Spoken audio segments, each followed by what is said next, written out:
I'm going to cut you off real quick. The Democratic Republic of Congo, the team is making their way through IAH right now. We want to give you a chance to listen in.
Wow, isn't that just amazing? It gives me chills. This is a live look at Bush Intercontinental Airport, where the team representing the Democratic Republic of Congo has just arrived, making their way out of the airplane and through the airport.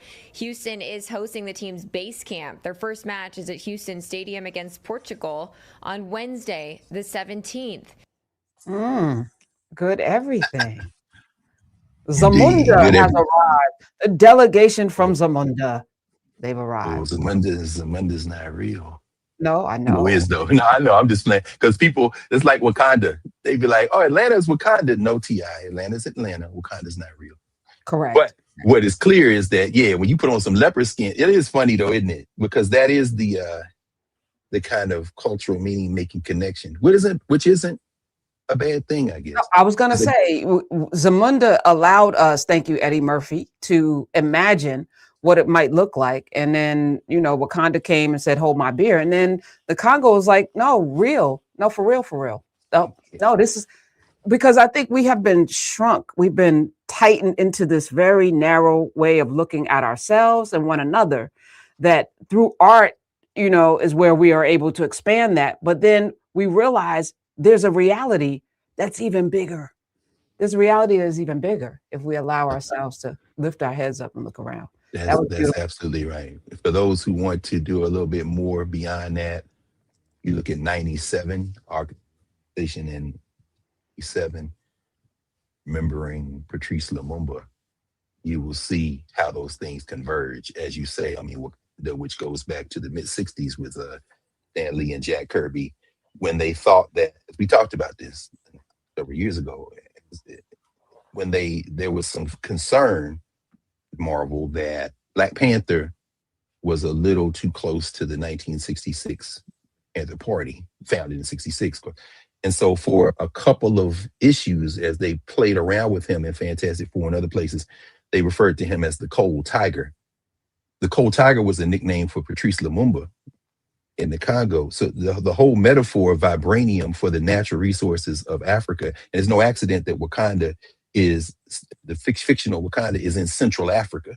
It's very Congolese in terms of that. Of course, remember we talked about the uranium and we talked about, the precious minerals. But anyway, if you go back to 97, folks, you'll see that. And so when they overthrew Patrice Lumumba, which we'll be getting to in a couple of weeks when we get to that part of his book, French's book, The Second Emancipation, and Susan Williams' White Malice, which I keep over there, we pulling it off the shelf then, he was replaced by a stooge, Joseph Mobutu, who was a military officer, former army cook that they just kept promoting, a dullard and a thug.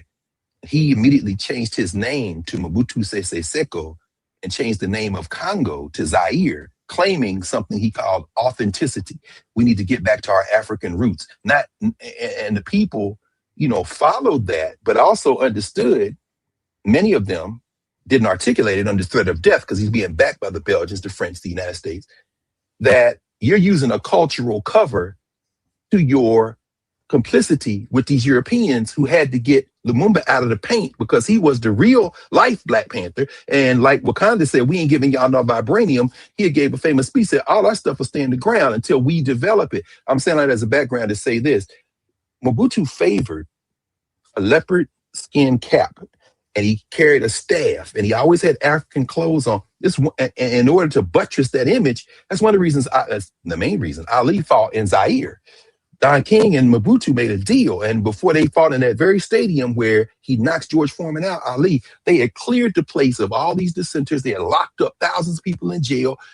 Underneath that, however, the spirit of the people, the culture that Mobutu pimped for decades until he finally, thankfully, died, that culture is undiminished. Culture is ultimately going to shine through whatever craven attempts politicians and intellectuals make to use it for other purposes. And so it's just to see those brothers come out of that airport with their white coaches who got to put on the leopard skin too. I was like, I wonder how them white boys felt. They felt like I have a job. You know what I'm saying?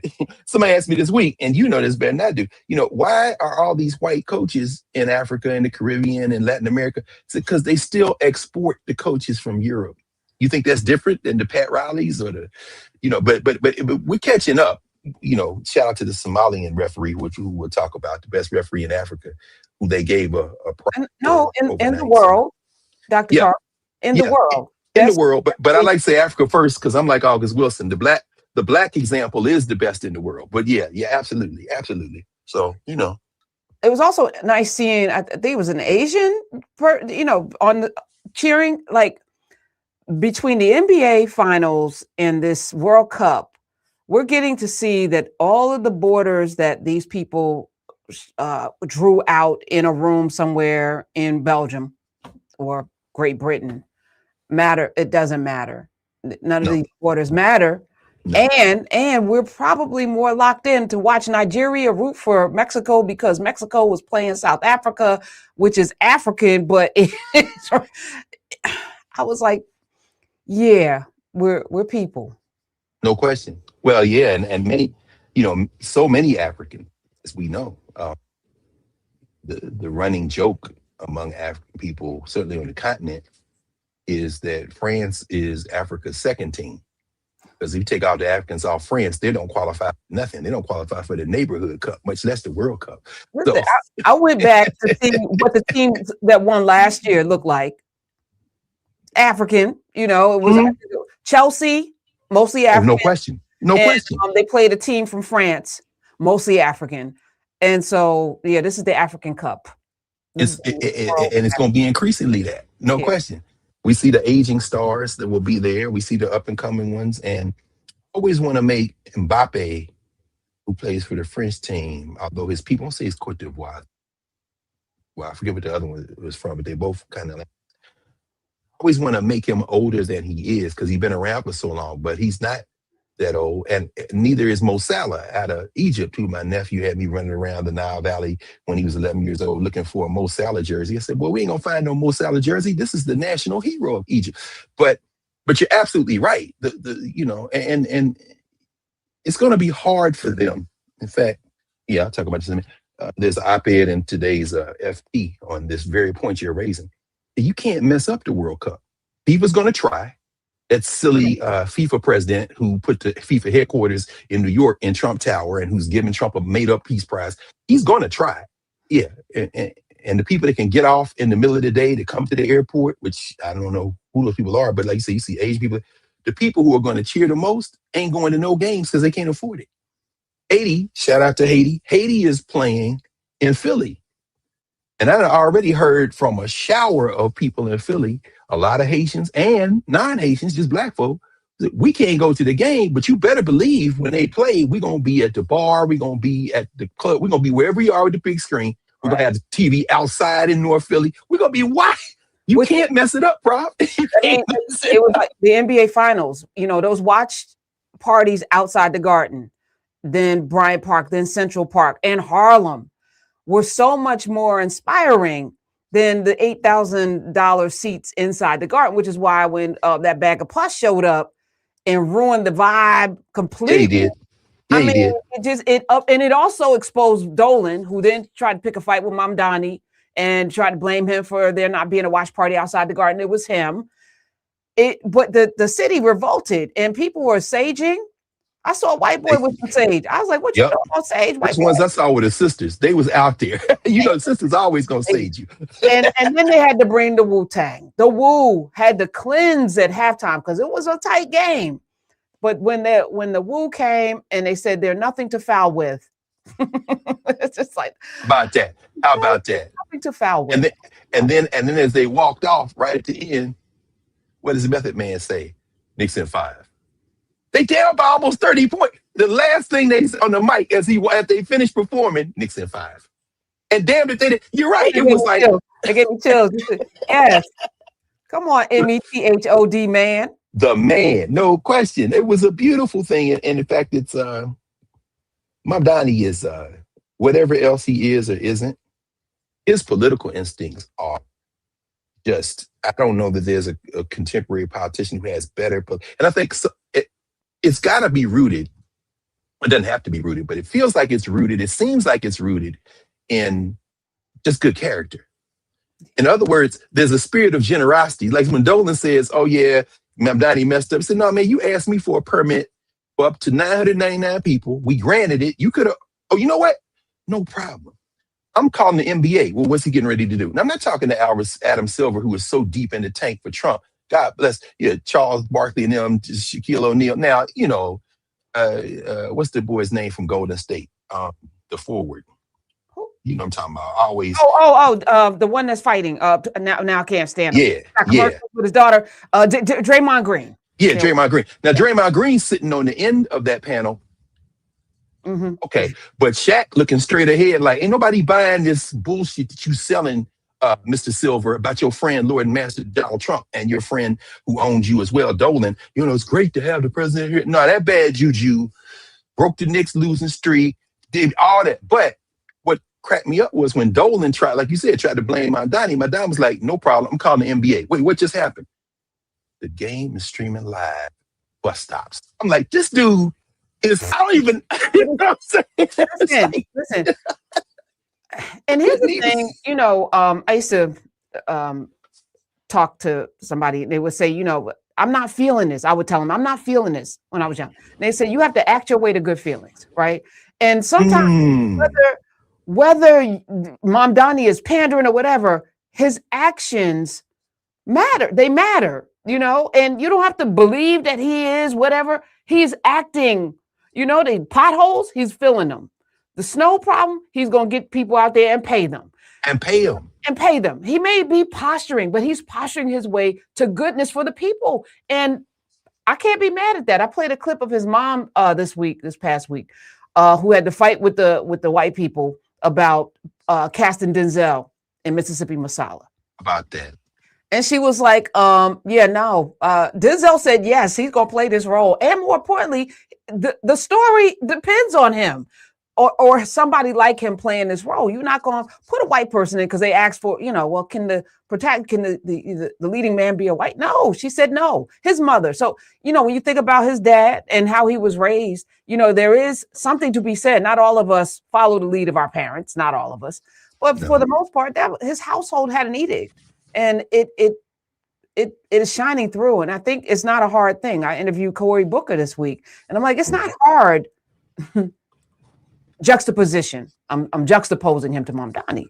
It's not hard to be honorable to the things that you say. You don't have to be perfect because none of us are, but be able to be checked and challenged and then make the appropriate pivot and just, show up. It's not hard. It's not a hard thing. Really, is it? No question. I mean, values should be universal. And in Senator Booker's case, I think he has a set of values. Yeah, I'm not saying that he doesn't. So let me just say, I don't. No. I know. I know you're not. I'm just saying that he's so political. And it's Well, I think therein lies I think it's where you apply those values. Values are universal, but the context is where the rubber meets the road. I think. So I don't know that Booker and Mamdani would disagree on basic values. And of course, Booker had been the mayor of Newark before. He was city council, mayor of Newark. You know the whole story, the heroes rescue and be living in the hood, all that. I don't think any of that is disingenuous, but as you say, it's also political. And then you start taking a ton of money from people who want to tell you what to do. He's not as in the bag as Hakeem Jeffries has been. But I think Booker, it's interesting, isn't it? As these contradictions, which we have known are always going to be brought to a head. If history teaches us nothing, it's that ultimately there will be a conflict between competing values. The closer we get to the inevitable, the stronger they talk. Cory Booker's talking a lot stronger than he was a year ago or 5 years ago. However, he isn't quite there yet, in part because I think not of the values, but of the politics. And what is happening is, I think, around him, as his social structure kind of teeters, and people express that governance logic that ultimately always washes away whatever is trying to keep its foot on the internet. He's getting more and more close to saying those things, but the thing that's holding him back, it's like that string on the elephant we always talk about, that metaphor. The thing that's holding him back is a learned allegiance to something that's way too small for human values, and that's the United States. Mamdani didn't have that bar. Like he said, because of his parents, he doesn't have, so because I don't have that, I'm not thinking about anything in the context of these four corners of this country. Booker's trapped by that. I don't know if he'll ever be able to break it, but I think that's what the contradiction, you know. No, because the struggle is, you go to school, you go to Yale, you learn the language of how to be successful in this space. Absolutely. But whatever this space is has changed. Absolutely. And it may not ever go back, right? And Mamdani is the generation of people that are not enamored by the shiny baubles and all of the promises of the backroom promises and all of the, pie in the sky president, I could be president. And in many ways, ironically, because they gave us this bag of pus, they did that. And those of us who didn't show up and those that did show up, it diminished the thing that they said Obama did in diminishing the office of the presidency because he's Black. They really diminished it and told all of us that office matters. Like anybody can be president. Right. So now anybody. Oh, that's true. You know what I'm saying? True. Ta-Nehisi said that. America, yeah, right. Yeah, so now you've revealed it. You've revealed that this office doesn't have any no gravitas, no moral standing, nothing. No. You have a corrupt bankrupter, 5-time deferment, wouldn't fight for the country, just a horrible human being. So what does it matter now? Now really states' rights. I mean, we're gonna have different conversations all the way around, right? So now we had a whole civil war around states' rights. Now it's like, states' rights. Right. Okay. Right. All right. My state sends more money to the federal government. Why don't we keep our tax dollars here and build the way we should build and do what Mamdani is doing in New York? Why, cities, my city has money. Okay, let's not send it to the state. Like maybe there's going to be a renegotiation of everything, but I think it starts with the language and it also starts with people waking up. Like, Cory Booker came on, Senator Booker, talking about money. I want all of the money out of politics. And I'm like, okay, you first. I'm not taking any money. I'm not an insider. I sold all my stocks. Okay, good. But now the pressure has to really be like, why do we need all this money in politics? Why are lobbyists able to give Congress people laws like that they already wrote, like what, and then y'all pass them? And what about us? What about all these data centers that are popping up and nobody's voting for anything? We haven't voted. Did you vote on a data center in your community? I did. No, ma'am. I didn't have to come here, So it's I'm excited for these times for that reason as well. And as we're watching sport once again, kind of give us an insight. You brought up Muhammad Ali. It's like sport has always been allowed us to lean into the politics, whether it was Joe Louis and Max Schmeling, whether it was Jesse Owens and at the Olympics with Hitler. whether it was John Carlos and Tommy Smith raising the fist, there's always been these moments of sport leading the way in so many ways. And the World Cup and the NBA Finals with the Knicks in it at the same time, like this, you can't make this stuff up. You can't make it up. And New York is the world. So I mean, that's what makes it even better. Who cares if Larry David is at the game? Puerto Ricans and the Haitians and the Dominicans and the working class whites and everybody from Staten Island to Queens is outside. So who cares if Marissa Hargitay is jumping up and down with Taylor Swift? That's cool. Whatever. It's the guy outside talking about my mayor Muslim, my right. Jewish. Yeah. And that's the problem. And yeah, that's right. That's exactly right. So Donald Trump couldn't help but go to sleep in there because there's nothing here for you, man. Nothing. You don't even come to this city. You're not New York, bro.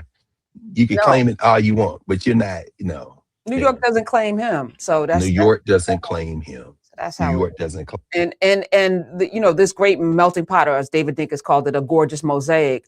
It is probably the most United States aspirational city. You got raggedy, I shouldn't say raggedy ass Staten Island. You have Staten Island, which is complicated. Staten Island's complicated. So it's also Shaolin Land, right? Yes. Also the old man, and then we went to Shaolin Land. No question. Like you got Staten Island. Shout out to the Wu. Gave you the Wu, right? No question. You got Brooklyn, which would be the 5th largest city in the United States if it was on space. You got the Bronx, the boogie down that gave us everyone from Diane Carroll to Ralph. I mean, it is New York, the place that people have come through Ellis Island to, it's, with the Statue of Liberty overlooking this, the World Trade Center where, the African burial grounds are. You got an Indian trail called Broadway that cuts through it. It's probably one that was built by Black folk at the Wall Street. And I mean, if not for the devil's bargain between European settlers, I really think in many ways, and people have written about this extensively, that the quote unquote division in terms of the state borders between New York and New Jersey, that's really fictional.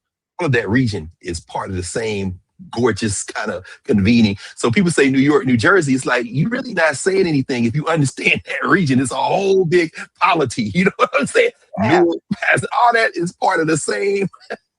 Transit understands it, but people should understand culturally. That's you in Jersey. He's like, this feel like New York. Yeah, the World Trade Center right there.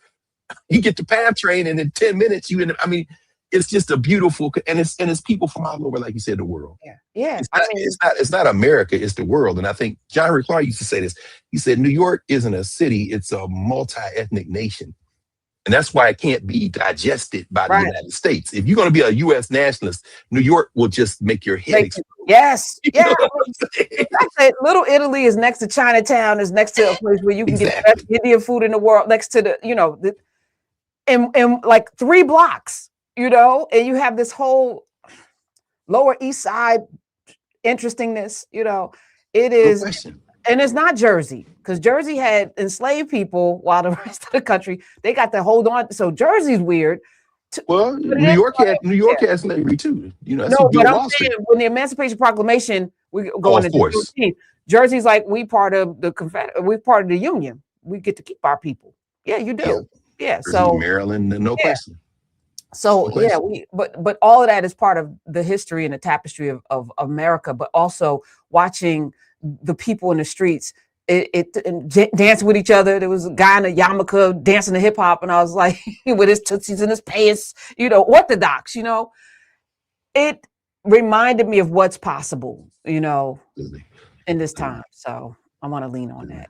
No, it has to be, and then of course, it has to translate into power, because those very same people who will celebrate these Black men running up and down, whether they speak English or Spanish. It was so nice to see a New York City high school kid be able to step up like Jose Alvarado did and be at the point of weeping, sitting next to a Dominican kid in terms of Carl Anthony Towns. You can't sit next to an Igbo kid. I said, why y'all call him Ogugu? Why you call him OG? It's just 2 more U's to make it Ogu. And so when I heard ESPN, they had one of the panels, they were talking, and Chine Ogunike was talking. So I was sitting next to his brother. Yeah, because y'all both Igbo. What you didn't, I said, say it. Don't even say Nigerian. Y'all part of the same literal nation. And so when they were sitting there talking, I was like, did y'all go into the language? Because that kid, but of course, they have all them on the same roster, and they'd be like, yeah. And then, you know, wait. Like Alvarado's not just Puerto Rican. He's from the projects. From the projects.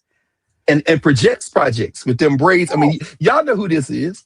And it's funny because even, you know, I actually, Rick Brunson, Jalen Brunson's father, was a student at Temple when I was teaching. So I knew all those kids. I mean, they were all on they played for John Chaney's. They were all on Chaney's team. I had several of them as students when I was in grad school.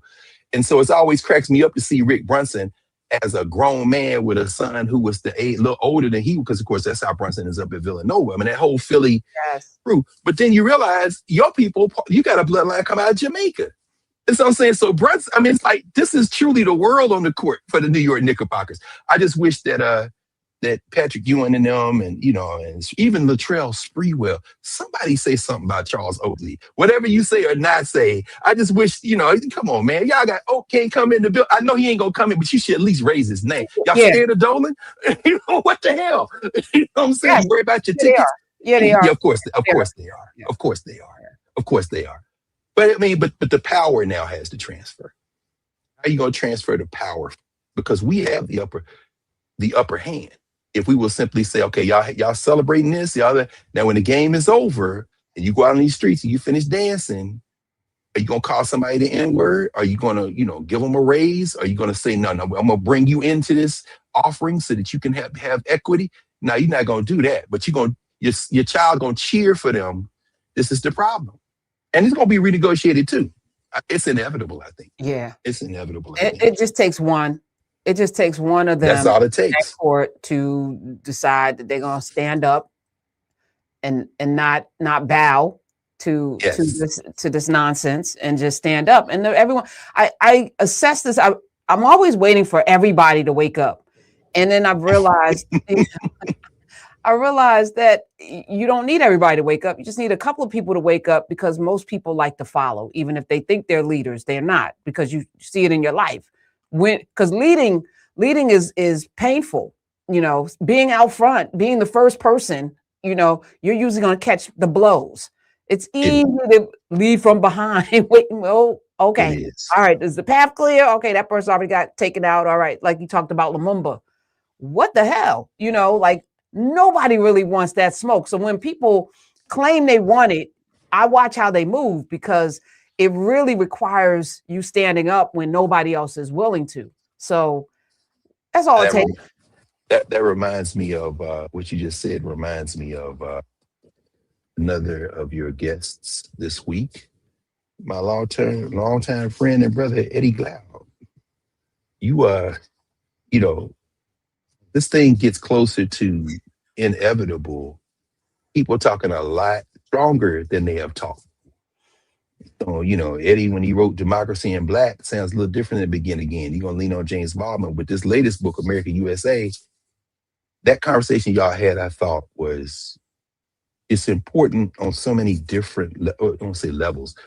It's important in so many different valences and so many different gyrations.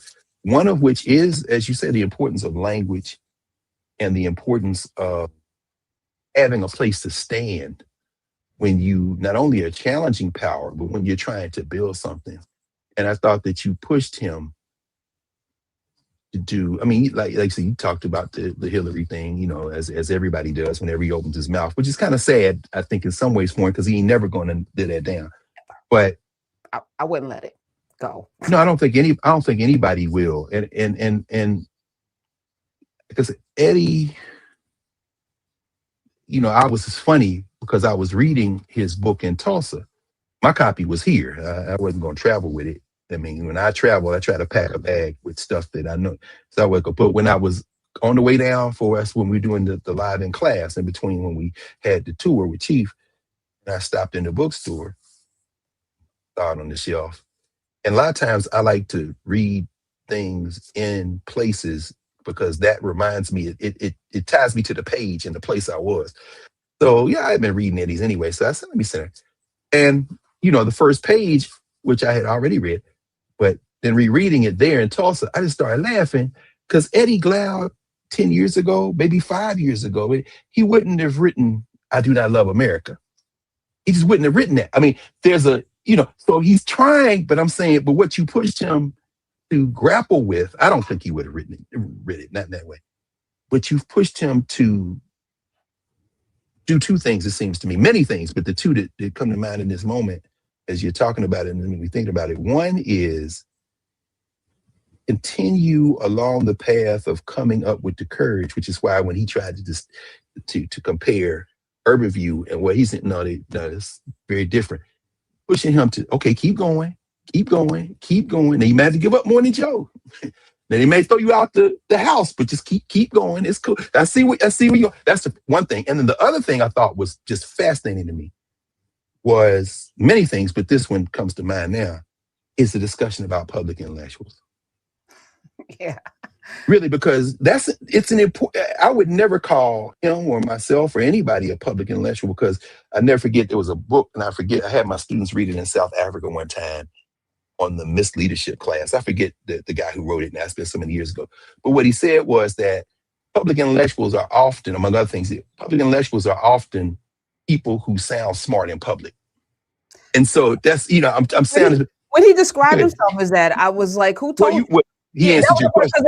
It was strange. Like I would never imagine somebody would want to be described as a public intellectual, because even to me, it implied as no action. Well, that's where it got. It implies no action. Like you're just sitting, pontificating and examining. And the time that we're in, I'm like, why would you want to associate yourself? So when I asked him who labeled you that, he said, I did. And that made it even more strange for me, because I'm in, it's a live show. So I'm sitting there trying to process. So you named yourself, you called yourself a public intellectual, and you're okay with that. Well, okay. So I'm just kind of like, okay, walking through in my mind, what's my next question? Well, I think y'all got there. There was a lot of consensus on local politics and on him saying I'm not overstepping my boundaries. But I do think on the question, if by public intellectual, I think he means it this way. If by public intellectual you mean someone whose primary life kind of vocation is thinking and thinking in partnership, then John Clark was a public intellectual. You understand? I mean, Joseph Ben Yakin, I mean, there's a lot of public, Sonny Sanchez public intellectual. In other words, if you're taking that, because I think there is there's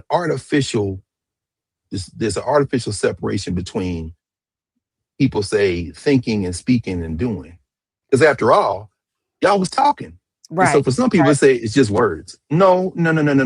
Words matter. And I think for Eddie, and not just Eddie, I don't want to single him out in this, because now everybody's doing. I was reading Kim Crenshaw's memoir now, and Back Talker, and I'm just naming those two because they're very prominent at this point. I mean, Tiffany Cross, Love Me. I mean, all of these pieces, people thinking in public, and it's interesting how he gave you this explanation. He said, you remember, of course, when if Pete Buttigieg picks up my book and it influence, okay, I see. So you're writing, you're thinking in public, your thought partners, you want to be everybody, because you asked him, who'd you write this book for? And then basically he said everybody, at which point I just started laughing, because I'm like, okay, yeah, when you write for everybody, there are certain valences where that means you're not writing to anybody. Because what you want to do, you gotta stand, this is the ground on which I stand. He kind of tries in Democracy in Black. He uses Baldwin in the beginning. In America, USA, he's talking about all these anniversaries. But brother, you have anchored yourself unfailingly and consistently to a social structure that cannot be reformed. Right. And I think that we're getting to that point. We aren't there yet, because too many people, including Cory Booker, Senator Booker, keep talking about us. We are better than this. We're not. There's no we, brother. So when I see Eddie say, I do not love America, keep talking about, and then you ask about being a public intellectual, he's saying, I'm working through ideas in public. Well, that's what I do. You know what I'm saying? But I'm also in spaces where I'm in a governance formation where my first group of people that I'm interacting with, as with you all the time, are our people. I'm not quick to, look, you could have easily been on all them shows and all them platforms and all them networks. The few times I even got in any proximity, which includes MSN, they was like, oh, this Negro can't be on any of them. Why? Because I'm not, he can't, I'm not going to sit here and be quiet. But you see them all now. In I was on CNN for a number of years, and I was a paid contributor on MSNBC, and I realized that this wasn't this was cosplaying WWE. And once that light bulb happened, it was like, who's doing this? So when he told me the lane that he was in, I had put him in another lane, right? You said that. Yeah. And because talk can't just be talk, right? I think it can. We're talking powers and becomes action. This is the edict in which we open our mouths to, to manifest something, or to awaken imaginations, or to have people go down their rabbit holes, but we're intentional about talking about things, even in this space, that is not just, we're just talking. There's a call I to think action. he is too. Don't you think he is too? He's being intentional, right? No, he said that's not his role. His role. No. I'm not talking about action. I'm talking about intentional thinking. I mean, listen, let me say, I think he's not unusual in the sense that, people go to school, you learn some things, you master some things, you're sure about some things, and then you're unsure about some things. And I think where he kind of got hemmed up is that he crafted something that was really smart in his head about that election with Hillary Clinton, and then it backfired, right? Because Trump got elected. And he said he underestimated. No, he said he overestimated white folk, which I thought, Eddie, you being disingenuous. Yeah. Come on, but you from Moss Point, Mississippi, boy. Okay, you went to Morehouse. Here's the flaw in that, right? Because if they could fool you into thinking that they were better, then you can't be trusted. Then we can, so it unravels everything. That's interesting. You see what I'm saying? Because if you couldn't see it, then why should we trust anything that comes out of your mouth? And so you put yourself in a corner with that. But if we extend that, who can we trust?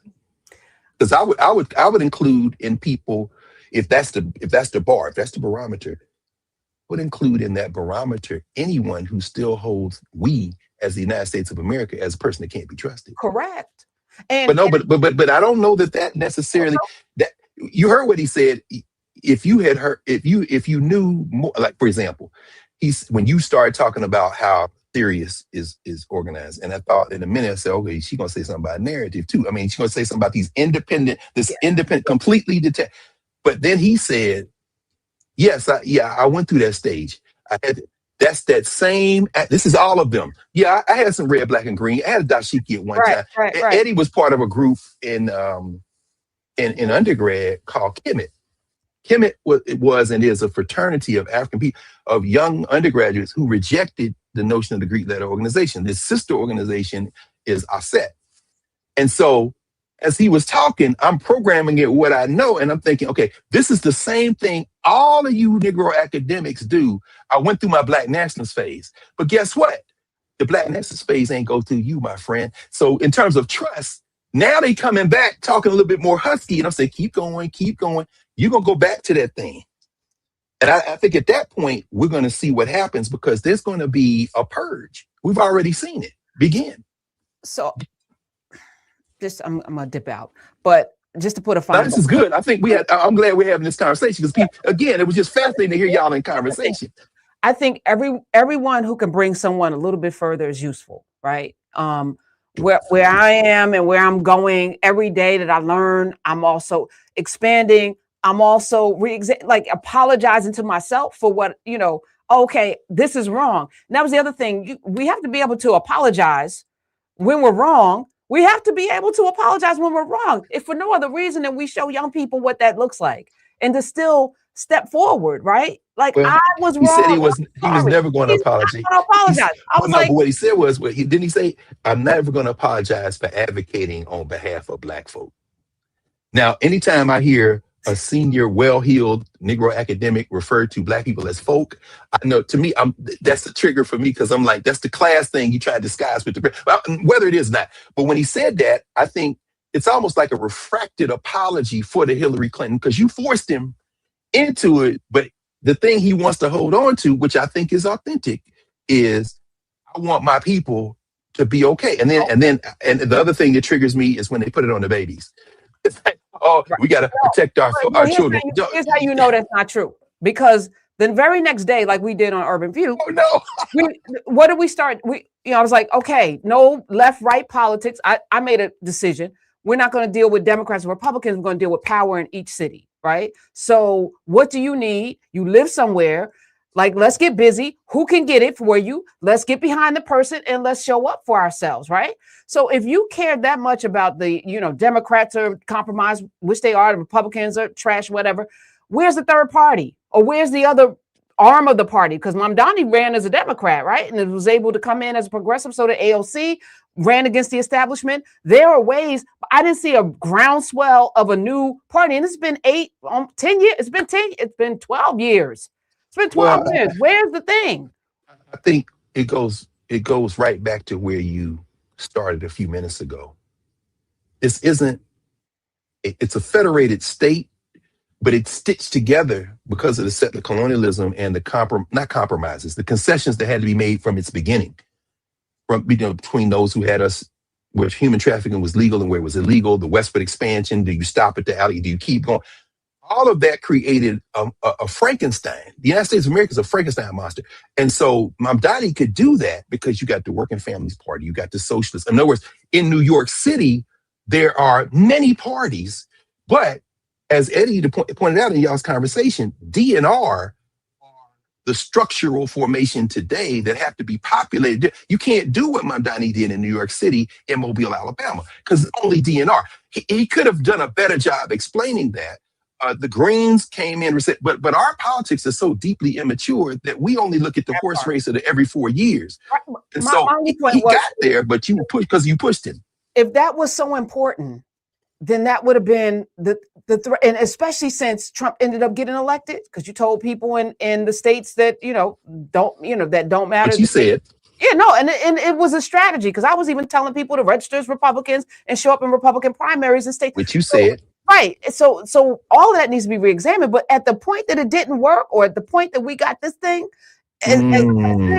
then you throw everything into building the thing that you want, building a world that we deserve to have, and don't stop until we get there. It's like, oh, okay. And that's where I'm not apologizing. And I'm not apologizing. Well, that's where I thought too he was, because he's obviously doing the book tour to sell his book. He only mentions Zohar Mamdani once in his book.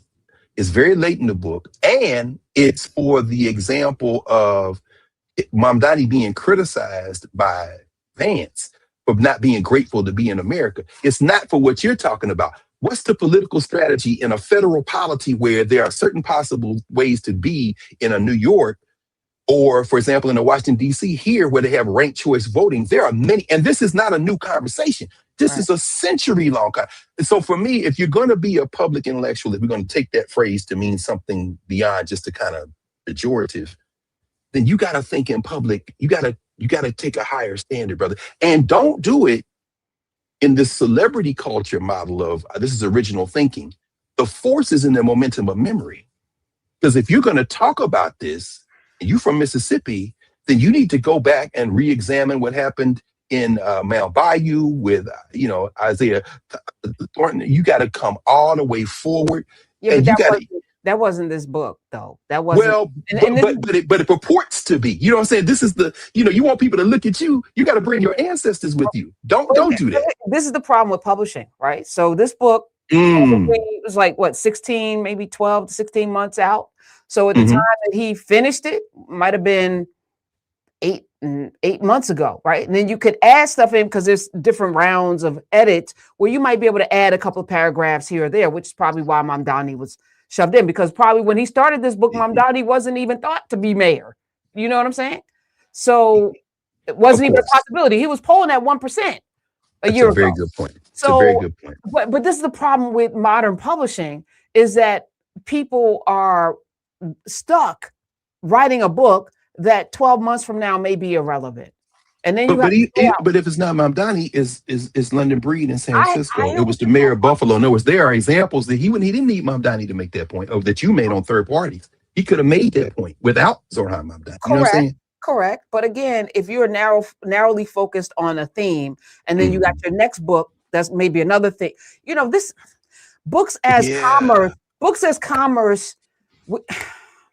I'm gonna No, say no, like say finish that thought. No, no, this is very important because we what you're we coming the back to people now. deserve people who are writing for 100 years from now, people who are thinking about a world. If you're going to write an intellectual book, let it be something that 100 years from now will still matter. Or That's interesting. the way Souls of Black, the way W.B. Du Bois had 100 years, he was going to study these things and he was thinking not about right now, even though there was a right now conversation, but the fact that you and I can go back to that book and still have value, see value in it, Yeah, and yeah. still use it kind of as a guide, tells me that the person that sat there, they weren't writing for. I'm not saying he was writing for commerce, but I'm saying there's commerce. He definitely wasn't right.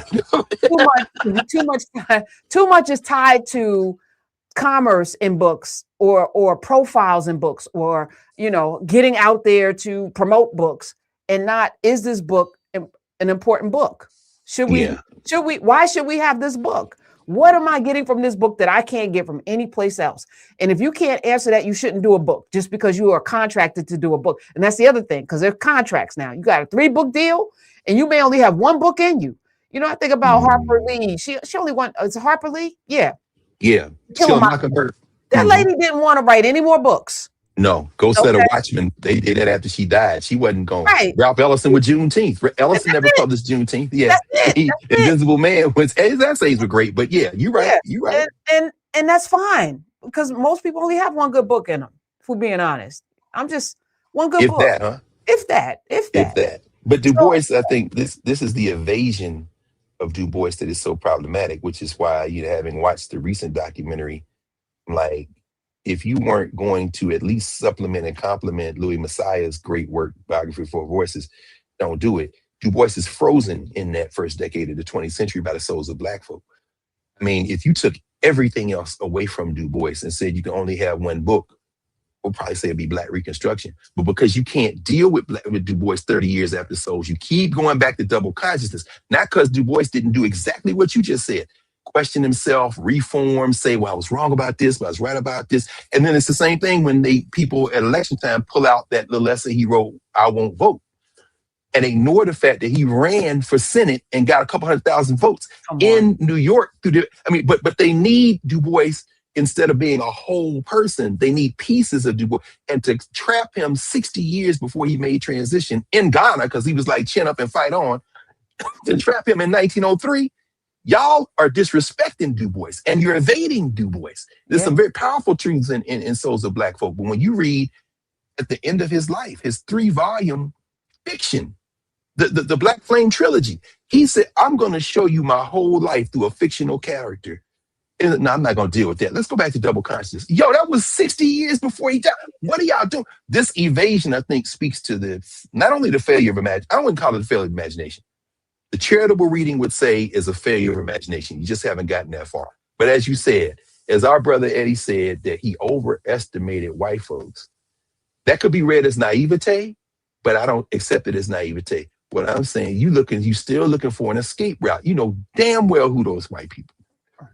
There'll be no way for you to avoid that. You know what I'm saying? And moving forward, I think, we don't give ourselves, and this is all of us, the license to change our minds.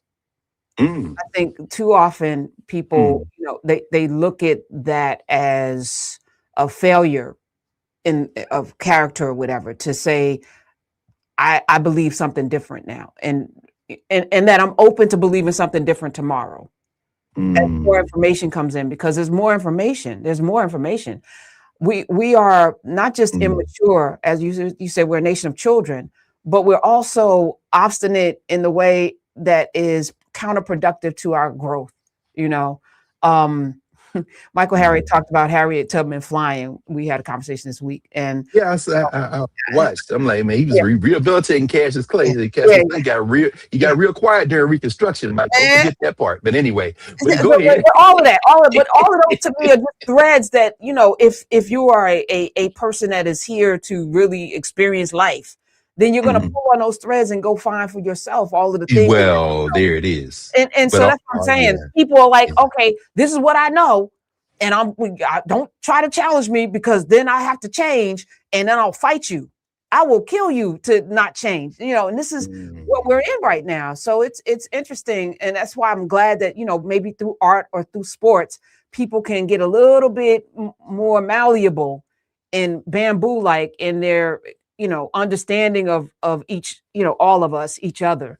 But I'm not optimistic. I'm gonna just keep doing what I've been doing and growing myself. Therein lies the optimism. Yeah. Therein lies the optimism. The doing. Freedom is in the trying.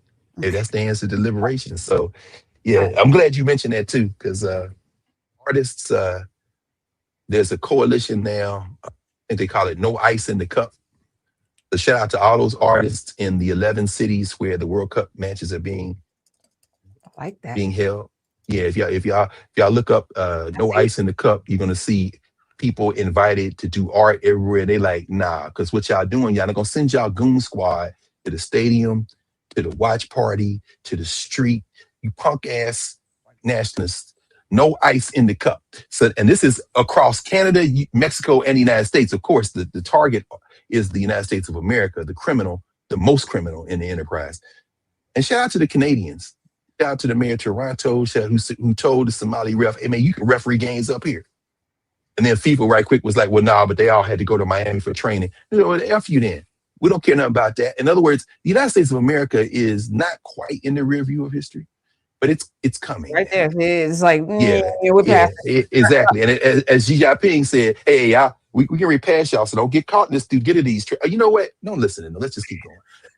So, I love that you named today cupping the world, because there's a process that cupping is also people use cupping to heal their muscles and stuff. So I thought, that the double way to perceive that, it's a healing process, a recovery of muscle tensions and stuff. They put those heated cups on. You've seen the swimmers and stuff with the cupping circles on their backs. And I was like, I wonder if Dr. Carr knew about the cupping.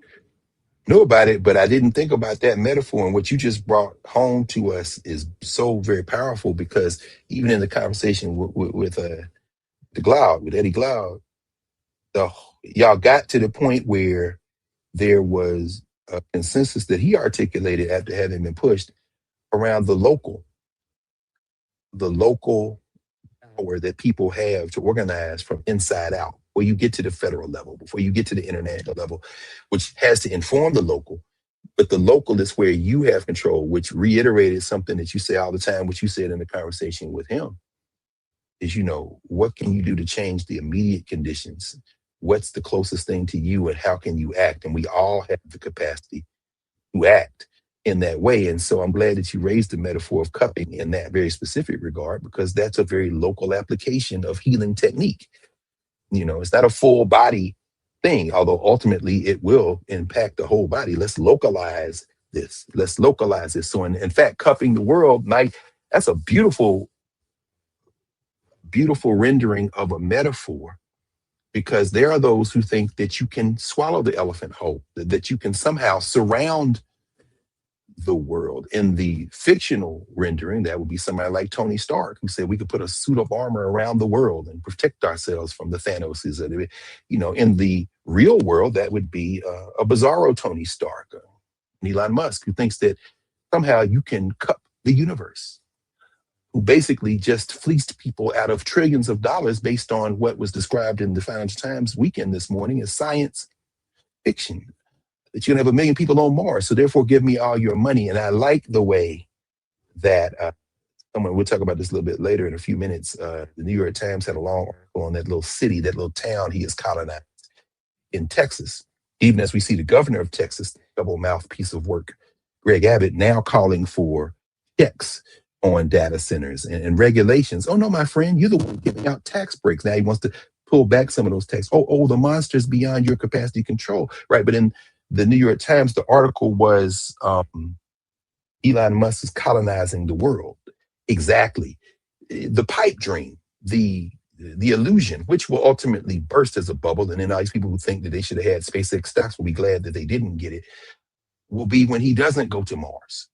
But you don't have to worry about where he's colonizing. He's colonizing right here. You understand? Don't go for that okey doke, the magic trick. But so cupping the world means something very different for an addled deeply inferior mind like Elon Musk, who at the close of day yesterday with his press conference with his grinning people behind him clapping said that I thought that this would fail. And anybody who would have told me then that when I was in El Segundo in that garage, they love this garage metaphor. Steve Jobs, and Bill Gates, and there's always a garage. But at any rate, he said, we were there, and if they have said we would have been here this day, I said, you're smoking a particularly good brand. Well, my friend, yes, and you're still smoking it, because the idea that you can cup the world, that you can surround the world, that you can somehow encompass the whole world, that is a pipe dream. And while you're doing it, you taking the money out of people's pockets. Meanwhile, I like the metaphor you use, cupping, that localized stimulation, that localized healing that can lead to the larger transformation. It begins with where we are. As we continue now, we're in the corridor. We're just about the corridor. In less than a week ago yesterday, for those of you who are watching it after Saturday the 13th, when we reconvene next week, we will be in the corridor, the 2-week corridor in the United States, Juneteenth and July 4th. We'll be past Bozo's wrestling match. Just like they saged Madison Square Garden, there are a lot of people praying for rain here in Washington, D.C., leading me to the question, what happens when you have an electrified wrestling match stadium outside in a thunderstorm? I guess we'll all find out, won't we, on 14th of June. And of course, the scaffolding has been erected. I didn't get a chance to go down yesterday, which I'm glad I didn't.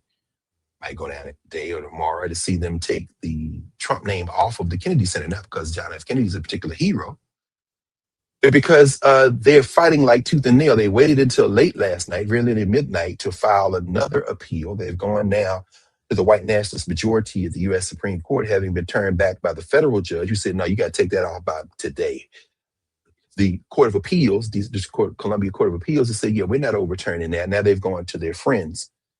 And if their friends tell them that they can keep the name up for whatever reason they will make up, I would echo the thoughts of Dean Chemerinsky at the University of California, Berkeley, that said now the Supreme Court has basically dropped all pretenses and said that they are basically a judicial arm of the Republican Party. Whatever they need to do to get the Republican Party, to keep the Republican Party, to advance the Republican Party to be, or what I call the white nationalist party, because that's where white nationalism resides now in terms of the two major parties. A lot of South white nationalism in the Democratic Party, but the heart of white nationalism at the federal level, in terms of two-party politics in the United States of America, is in the Republican Party. But he said they're basically the extension of the political agenda of the Republican Party. So if that name doesn't come down, then you know that, well, you know what we already know, but they will have taken the next major leap forward, stripping any pretense of the notion of the rule of law in this country. The language is plain language. And of course, they were forced into taking the name down by Congresswoman Joyce Beatty, went out of Cincinnati. Yeah, I'm on the board because Congress controls the Kennedy Center. And this ain't even a question of judicial interpretation. The plain language of the statute doesn't allow you to do what you've done, and the courts had no way to get around it. So if Alito and Clarence Thomas and their friends get to 6 or even 5 to say you can keep the name on, at that point the question becomes, why would you listen to the Supreme Court of the United States of America in its current rendering about anything? I agree with the good brother Jamel Bowie in the New York Times, among other places. The other people saying, at this point, you just got to campaign and run for office on, if elected, I will expand the Supreme Court. We'll go after all these people. But I don't know that that's going to happen, because too many people have too much naivete about the United States of America. So let's cup in the world. I love that metaphor. Contrary to our friends from Shaolin Land, who, of course, we all know what they mean because they grew up on the crime side, the New York Times side, it does not rule everything around it. It may seem like it does, because a materialist rendering would tell you that cash is king, cash is queen. But the Wu didn't bring cash into Madison Square Garden last week. The Wu brought a vibe, brought a kind of verbal sage, a spirit into the Madison Square Garden. And even as the Brother Clifford, the Method Man, had on cap with a Wu symbol and an upside down New York, which is, the thing that they wear now in the Knicks colors, the New York Knickerbockers, a cap that prior to the middle of last week, prior to a Thursday evening, would have sold for maybe $50, $60. Prior, of course, before we went to Joe Turner's Come and Gone, you were gracious enough to let us make a stop by Lids so I could see what kind of Negro League stuff they had on. Got a nice New York Giants, one of the few things they had in there, still with the baseball Giants. But if you had known that we had known that, this was going to happen, I would have picked up one of them Wu hats for $50. Now they're online for $250. My point is that cash does indeed rule everything around us if you can tap a vibe and monetize it. But cash does not rule everything around us in a broader sense. At best, money is a simplified tally or proxy for control. While power rests on perceptions of legitimacy and collective assent or consent. When you give someone your consent, you're saying, I'm going to give you the authority, whether it is my attention to listen to you, whether it's, whatever material resources I have, I consent to do that. Assent is a little different. Assent is when you're forced into a situation. Slightly different. So by coming into Madison Square Garden, everyone who paid from $6,000 or $7,000 to $50,000 or $60,000 to be there week, differently than Mayor Mamdani, who paid around $1,000, from what I understand, for a special cachet of seats that allowed him to be standing up in the breezeway, which is where he was, still got criticized for it, which is why the game the Knicks won last week, game 4, he was pictured in a bar with everybody else. Again, the guy's political instincts, I don't think, can be beat. I think he's different, of course, than a Fiordello LaGuardia, son of Italian immigrants, but at the same time, he's kind of similar in the sense that he is approaching this mayoralty very much culturally like an immigrant. I ain't from here. And because I ain't from here, I am the quintessential New Yorker. So, I mean, what would Fiordello LaGuardia look like in 2026? He might look like Zohan Kwame, as in Nkrumah Mamdani. It's very interesting, but he was at the bar. He wasn't in there. So, contrary to the people who were in the arena, so-called world's greatest arena, there was a kind of assent, kind of a force for some of them. I'm thinking about all those ex-players for the Knicks who won't mention their teammate Charles Oakley, who've been banned from Madison Square Garden by the white nationalist James Dolan. Their presence in some ways is an assent. This is under slight duress. We'd like to have him here, but we ain't gonna say that to this white nationalist, because being in here, you have given assent to say, hey, it doesn't bother me enough for you to play in an empty auditorium. Now, Spike Lee and there were no Knicks games. So, I mean, I understand we make compromises every day. Hell, we're having this conversation in English in a purebred capitalist society that we have temporarily lost the capacity to understand that what happens in the United States locally is determined by how we move through the global environment. All that's very important, which the World Cup, of course, always reminds us of every 4 years. But the idea is that money, material wealth, is a proxy for control. Power resists categorization and reduction to money. Power rests on perceptions of legitimacy and collective assent or control. That's why people talk about SpaceX now. $2 trillion valuation for SpaceX this week, based on science fiction. That's science. I'm going to build skyscraper-sized rockets that are reusable. Okay. Well, listen, Mr. Musk, quick question. Have you consulted with Buck Rogers, maybe Jules Verne, around the world, Earth to the moon? He was going to take a balloon. You're going to fill it with air. How's it going to work? Science fiction, $2 trillion. Slightly less than $2 trillion value. 30% according to this morning's print news, which means it's already out of date. But what the hell? Here's the headline. SpaceX soars 30% in historic debut. But look at the bottom here. This is below the fold. KPMG hammed up corporate adoption of AI after suffering from hallucinations. Don't do it. I I think, the people who lay out the Financial Times weekend, they be putting jokes often on the front page. But again, because business is a joke in many ways, all driven by perception, sometimes it's unavoidable. So you got above the valuation of SpaceX and below the accounting report, the KPMG report on how AI is being used by businesses across the world, exaggerated adoption of the technology with bogus case studies that appear to have been based on AI hallucinations. Surely you jest. Perception. Watch this. This is the paragraph I love the most about this first front page article by Stephen Morris, Ryan McMorrow, and George Steer on SpaceX. Watch this. SpaceX drew orders for more than 3 times the amount of on offer as asset managers, sovereign wealth funds, hedge funds, and retail investors clamored for shares. I'm sure that counts Prof. Your and my counts TIE Craft. I'm sure we got some complicity in it. Again, assent, not consent, but nevertheless, participation. Let's continue. He says individual investors placed orders for more than $100 billion and were allocated 20 to 25% of the SpaceX shares. Bankers said, and here's the money line. Investors were not deterred. This is FT weekend, not me adding editorializing language. Investors were not deterred by a series of science fiction targets and fantastical financial projections, combined with one of the most lax corporate governance regimes in history. So you don't have any rules. Greg Abbott, the cat's out the bag, baby.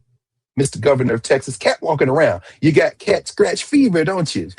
Ted Nugent. But anyway, the point is that, you ain't had no laws. You invited everybody to come with you, and now the thing is out of control. And this man talking about, let's read the next paragraph.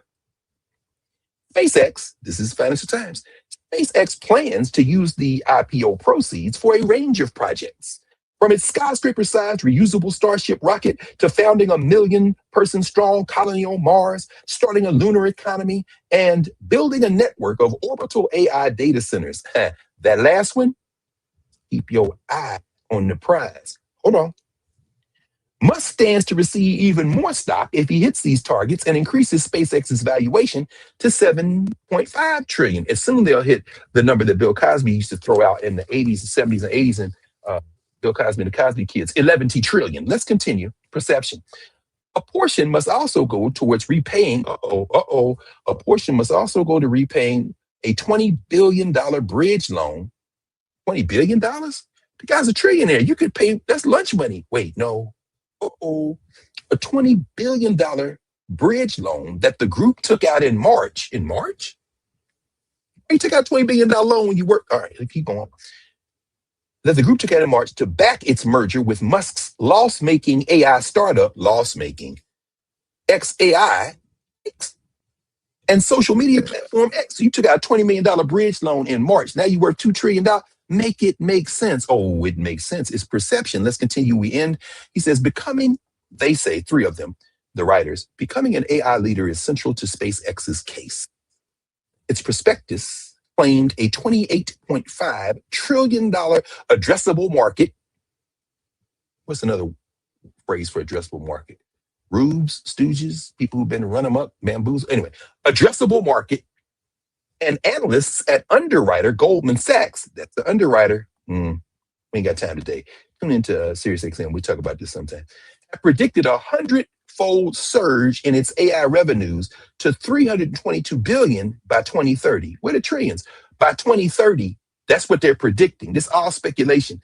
Morgan Stanley also estimated that overall revenue needs to rise 180-fold. The revenue, this ain't the money you paid to get that stock. This the actual money you make. Watch out now. Needs to rise 180-fold to $3.4 trillion by 2040 from $18.7 billion last year. They saying, oh no, for us to work, you got to go from 18.7 billion and you're still operating at a loss with 2 of these 3. You got to get that up to 3.4 trillion in the next 14 years. Earnings must flip from a $4.9 billion loss in 2025. That's right. You heard that right. A $4.9 billion loss in 2025 to 2.7 trillion of baby reading that article could explain to all of us. This is all built on power rests on perceptions of legitimacy and collective assent or consent. So for those of you who bought SpaceX stock, God bless you. I know I got some. Not because I bought any, but because I got a retirement fund with my HBC professor salary that puts $3 or $4 in there. And I'm sure that mutual fund, TIA Craft, got something that's linked to that, if not directly, indirectly. The point is that we're all caught up in, as Boots Riley and the Coup said in their song, Not Yet Free, capitalism is like a spider. The web is getting tighter. I'm struggling like a...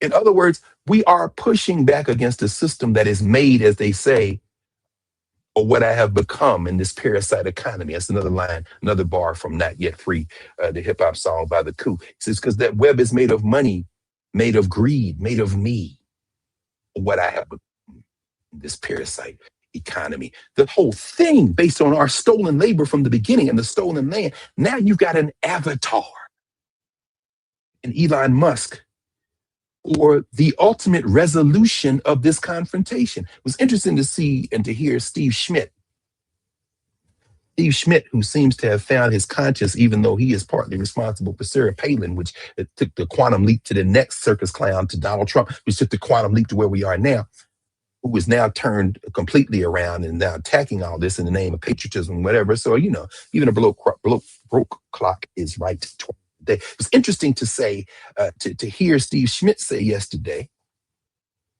that Elon Musk is a nation state now. I think it's an overuse of the phrase nation state, but if he means a sovereign in a certain way, I don't think he's far from, because Elon Musk thinks he can cup the world. And too many people have given their assent and their consent to buy into it because they think somehow they will benefit, as if rogue monarchs don't always end up in the trash, in the dirt. In this case, metaphorically, to make it consistent in the deficit column. Because if you think SpaceX can continue to ride in this, you heard the numbers, the same numbers I read right now. Yeah, let's check back in a year. Let's check back in 5 years. Let's check back in 10 years. If there's a way to check back that isn't controlled by satellites that he owns. But moving Donald Trump's name from the Kennedy Center, moving Bozo's name from the Kennedy Center, it really underscores how quickly authority built on perception can collapse. That's why they're fighting so desperately. But that name comes down, that's a trigger. That's a victory that feeds an awakening of sorts. It's like the little boy when the fat man was walking down the middle of the street, say he ain't got on no clothes, the emperor's naked. And then people, oh, we can't avoid it now. Yeah, he is naked. It happens quickly. Taking the name down might seem like a small thing, but that underscores how quickly authority built on perception can collapse, revealing those underlying tensions between everything. As folks, you know, like Eddie and them talking huskier and huskier, it's because the conditions, the social structure is leaving you fewer and fewer places to avoid the confrontation.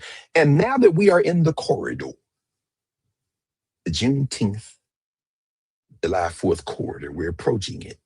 By next Saturday, we'll be in it, taking us back to January and to February, Blackest History Month, where we said we was coming here. Oh, it's time now to have the beautiful conversations that move toward a different rendering.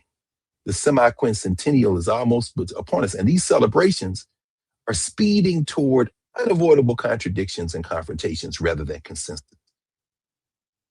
Not going to be consensus. The Smithsonian had already decided in the wake, much of it in the wake, some of it before, much of it, to push out, as they call it, a bunch of them, Lottie bunch of them, push out to the country different places to have the celebrations. So there will be 250th conversations, not only in Philadelphia. I was reading what's on tap at the National Constitution Center. And I saw that the Avenging the Ancestors Coalition, my man, Michael Cord, crew in Philly is going to have my colleague from Bohanna Jones is going to speak up there Juneteenth. A couple of interesting things going on Juneteenth, but I'm going to talk about the governance formations in a minute. But the Smithsonian already said they're pushing things out to San Francisco, to Minneapolis, you know, to Atlanta, to Mobile, to to all the places, right? Boston, where the International African American Museum is facing some challenges, as are many museums having to furlough their staff, or kind of between now and next year, the end of this year, beginning of next year, by 20%, cutting everybody's salary by 20% by giving it kind of rolling furloughs because the federal money is drying up. We'll talk more about that in a minute. But they already said they're going to push it out.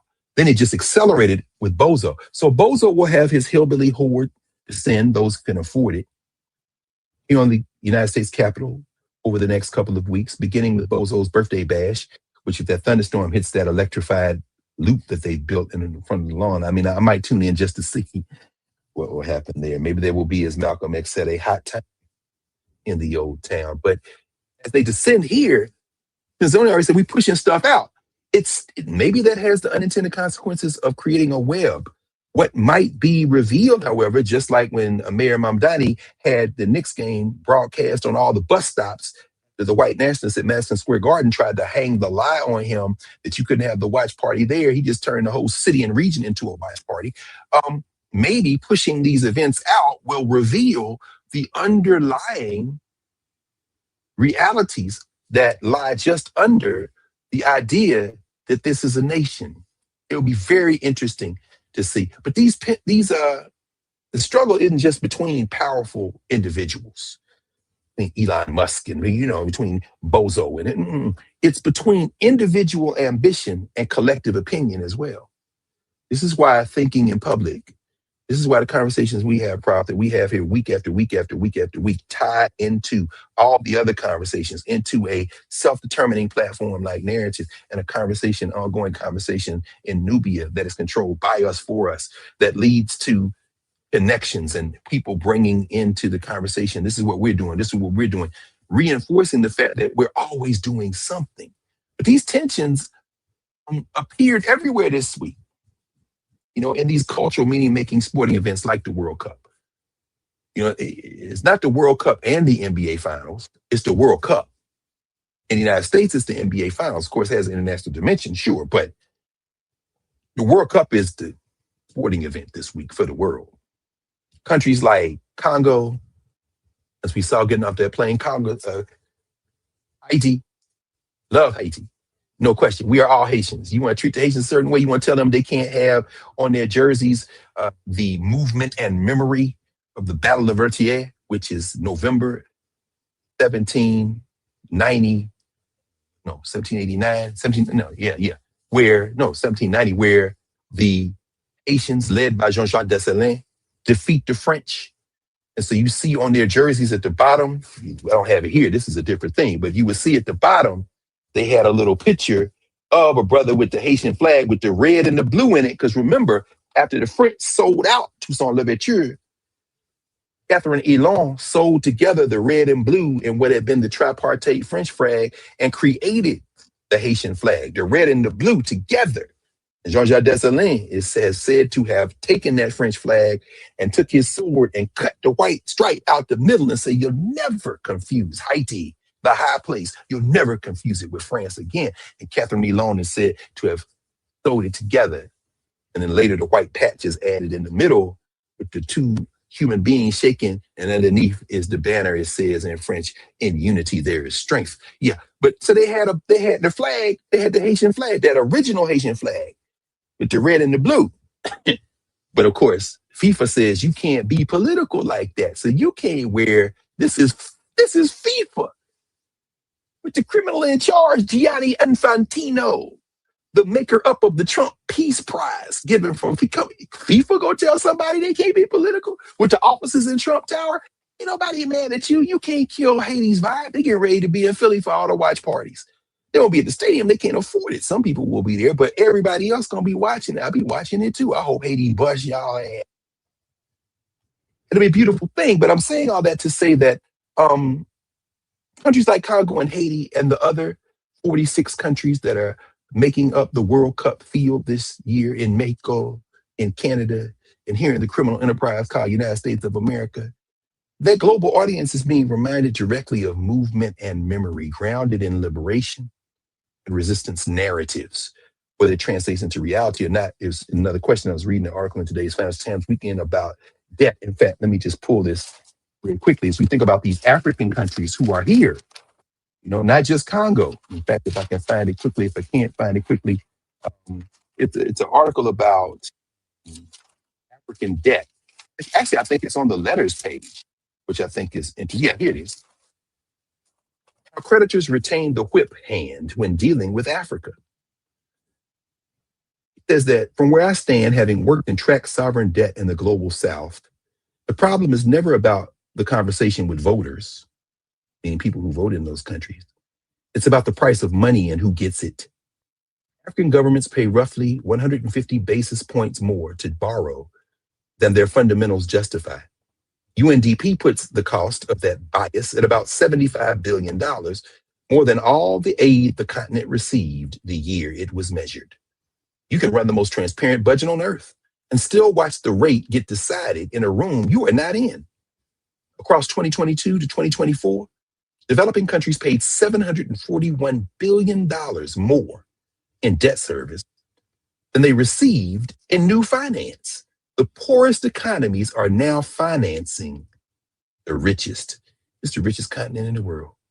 They got all the material resources they want. You may have seen the article a little earlier this week. I'm sure that Soji and Baba Milton Alamati will talk about this in the African News Review tomorrow. The Democratic Republic of Congo now trying to make some different deals and retain some more sovereignty over the production of coltan. I guess at some point you're going to send some damn thugs in to create some wet work and take somebody out or try to press on them. Let's continue. Last sentence hits hard. Poorest economies are now financing the richest.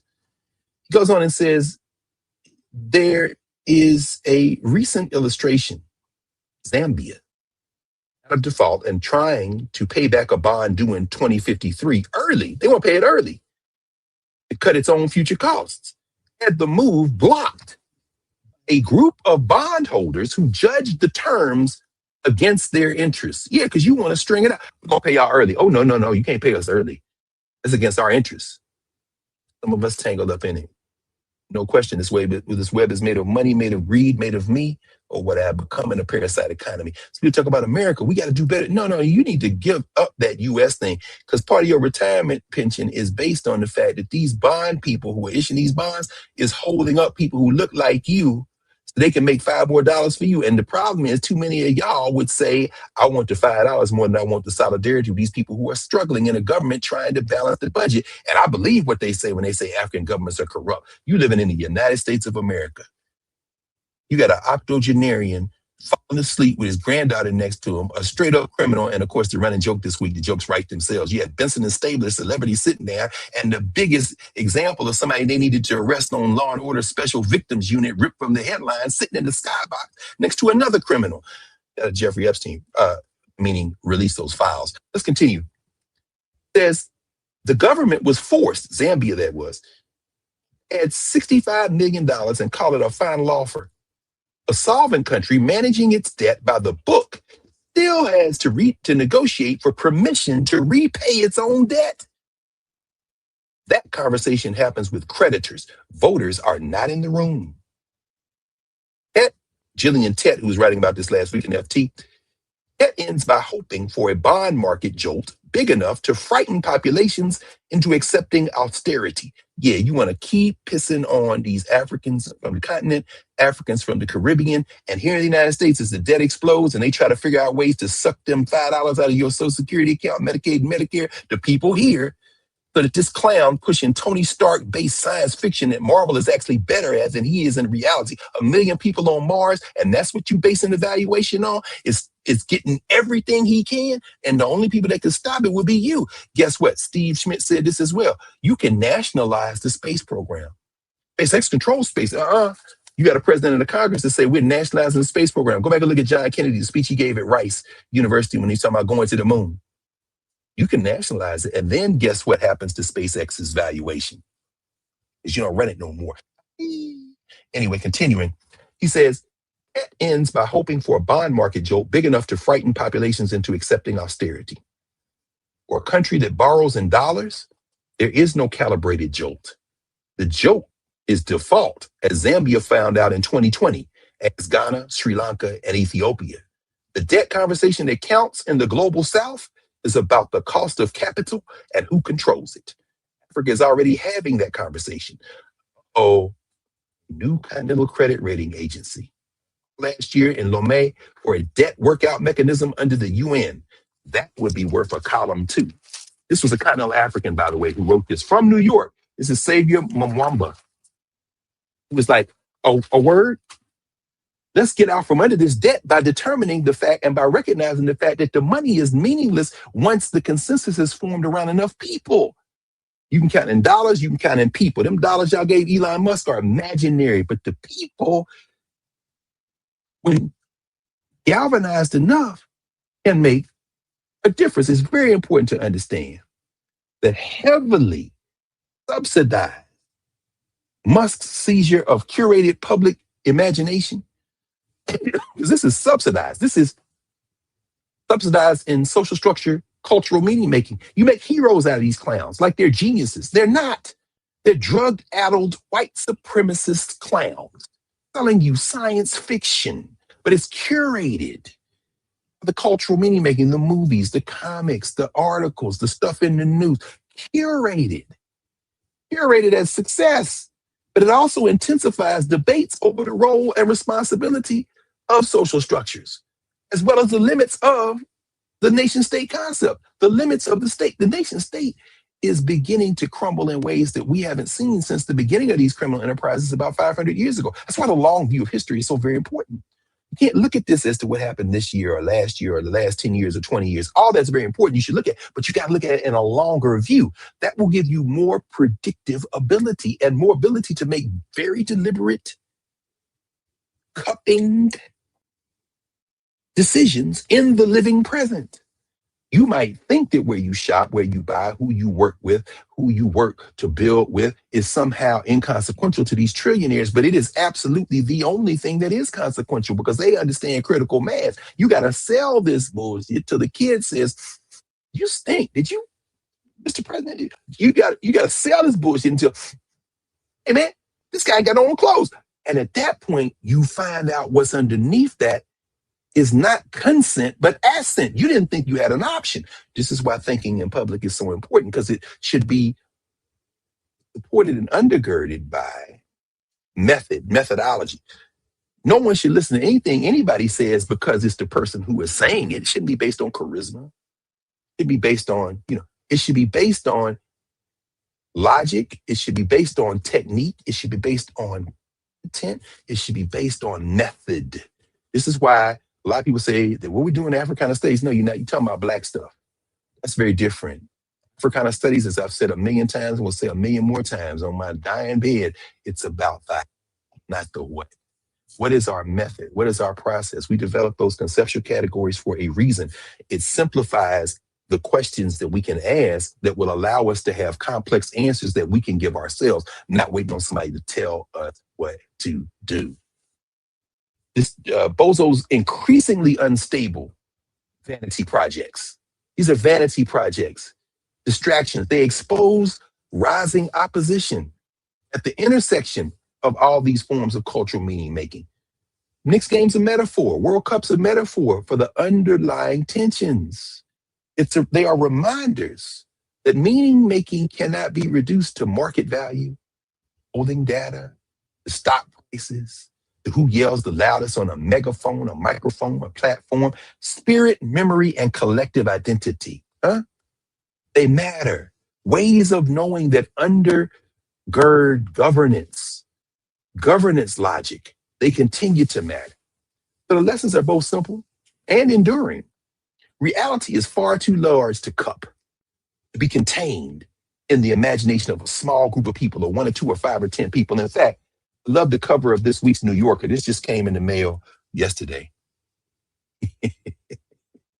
Here's the cage at the White House lawn. Here's little Marco kicking junior varsity.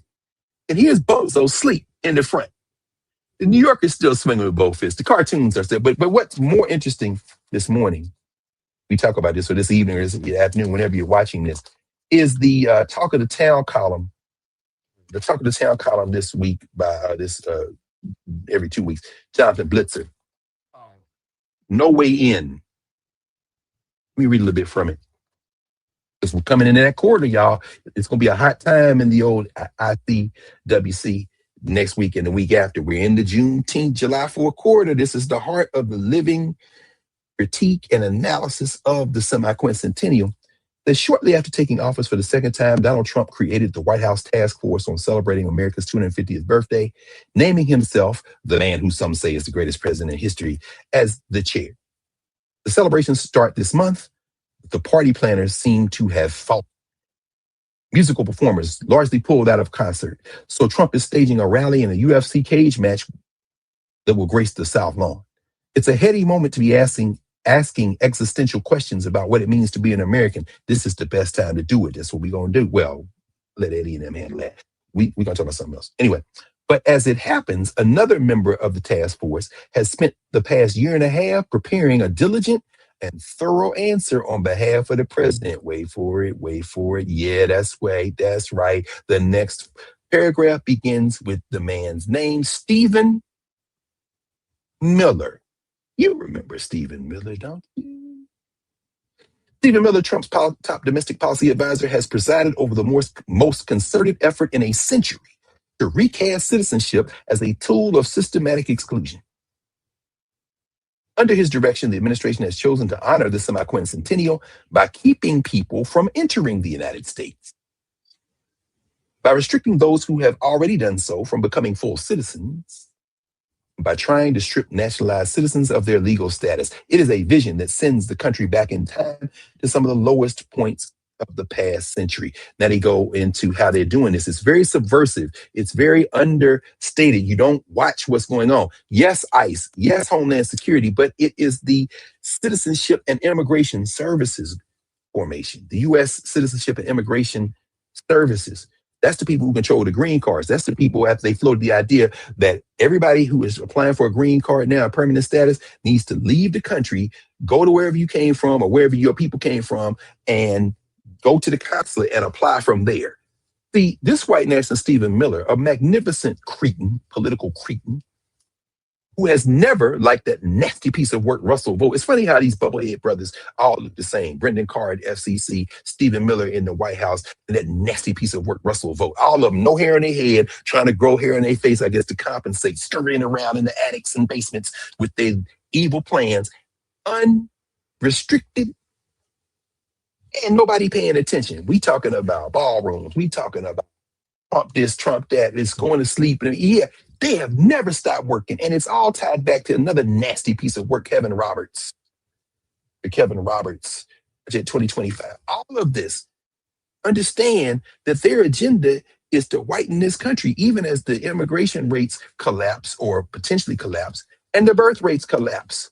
But as the birth rates collapse, guess what? They are collapsing across the board, but the country's getting non-white and non-whiter every living birth in this country. They're not going to be able to stop it, but they're getting more and more desperate. I could go on, but I'm looking at the clock and I want to keep us within and to get us out of here today.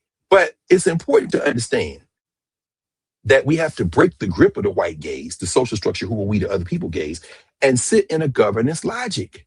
We didn't get a chance last week to talk about Sonia Sotomayor's dissent in the voting rights case, and I'll save it again because I suspect it's going to be interesting that the birthright citizenship decision of the United States Supreme Court is going to come out in the corridor between Juneteenth and July 4th, because they usually release them on Thursday.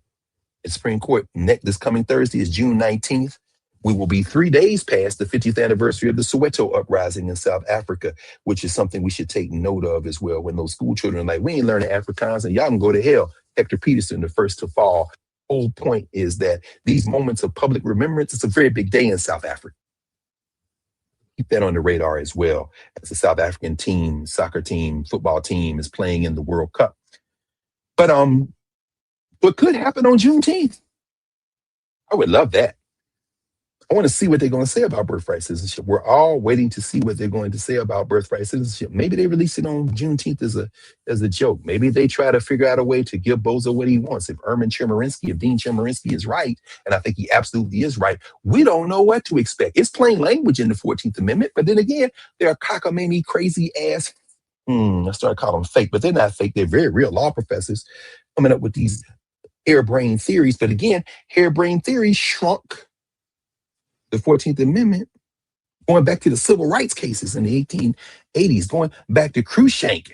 When you start talking about state action, you got to basically call somebody the N-word to kill them. And if they fight back, they just put your ass in jail. Ask Carmelo Anthony. The point is that in this process, we understand that what we call logic, legal logic, the critical race theorists have been saying this for years, even before Derek Bell. But what we have to understand, it's not logic. This is power. And our collective assent under duress is if these things are somehow for the rule of law, that's where we get in trouble. For those of you who want to be lawyers, go to law school, I encourage you to do it. If some of y'all come to Hustle, I'll have you in class. It'll be a beautiful thing. We're going to absorb as much content and think about it as much as possible. We're going to shoot it through a method, a process that will not put us in a position to continue to prop up something that will collapse as soon as enough of us decide it will collapse. So yeah, we didn't get a chance to go through Sony Sotomayor. Maybe we'll do it next week because we'll see what this opinion has to say. But understand that these voter suppression techniques, these voter suppression initiatives continue. It's how the Department of Justice is, we can't call it that. Trump's thugs out there on the West Coast now saying that we're looking for fraud in the California elections. You know why it takes so long to count votes in California? Because the place is huge. They publish the ballots in different languages, and they have a long-ass ballot because it's got those ballot initiatives and everything. It takes time. But as they're doing it, now he's saying, we're going to look for this before we make some indictments. So in other words, you're going to try to indict people with no evidence. Of course, that's what we do. He has destroyed the Department of Justice. Todd Blanche, his bag man, is now running it. So this is going to get worse before it gets better. In the state of Ohio, they're saying they want you to have photo ID for mail-in ballots. They're trying to suppress the vote. Why? Because they understand the thing that can push back against all of this and ultimately overwhelm it is the people. Fifth party, third party, 15th party, DNR are going to be the major headliner ballots. You got other parties that can figure out how to get candidates on the DNR ballot. You can follow the example of Zohar Mamdani if you're in a state or a polity that can do it. It's very important. I think Bozo may have given the DC mayoral election to Janice Nelson, not Janice Nelson, I'm thinking about Janai Nelson at the Legal Defense Fund. Janice George, who was one of the two top frontrunners for the District of Columbia mayoralty. She and Kenya McDuffie are kind of 1-2, depending on which poll you read, or don't even read any polls. Early voting has started here in the District of Columbia. Please go vote. But Bozo this week said that if George wins, they're going to take over D.C. Well, hell, that might get enough people to say, what? Who did he say? That's who I'm voting for. But it's ranked choice voting. You get your top choice, second choice, got to have at least 3 choices on your ballot to make, so you can't just fill in one person and leave everybody else blank. It's going to be an interesting thing. Some people like ranked choice voting. Other people don't. But I do like the idea of expanding the possibilities of using the electorate. So it isn't just DR, and just Democrat, Republican. Kenny McDuffie, Councilman McDuffie, at-large Councilman McDuffie, had to resign his position on the D.C. Council because he was occupying an at-large position that goes to an independent, which is what he ran at. So you got to have independents, you got Republicans, Democrats on the D.C. Council. This is because D.C. was run for years by Black people. That is the major reason. Mike Harriot would have a much more clever and brilliant way of rendering that in a story. And I'm sure in the next volume of what he writes, he'll have it in there. But it's a beautiful thing because Black people are saying, everybody should participate while they're trying to stop everybody from participating. The class issue is real, y'all. I'm going to begin to wind this to a close.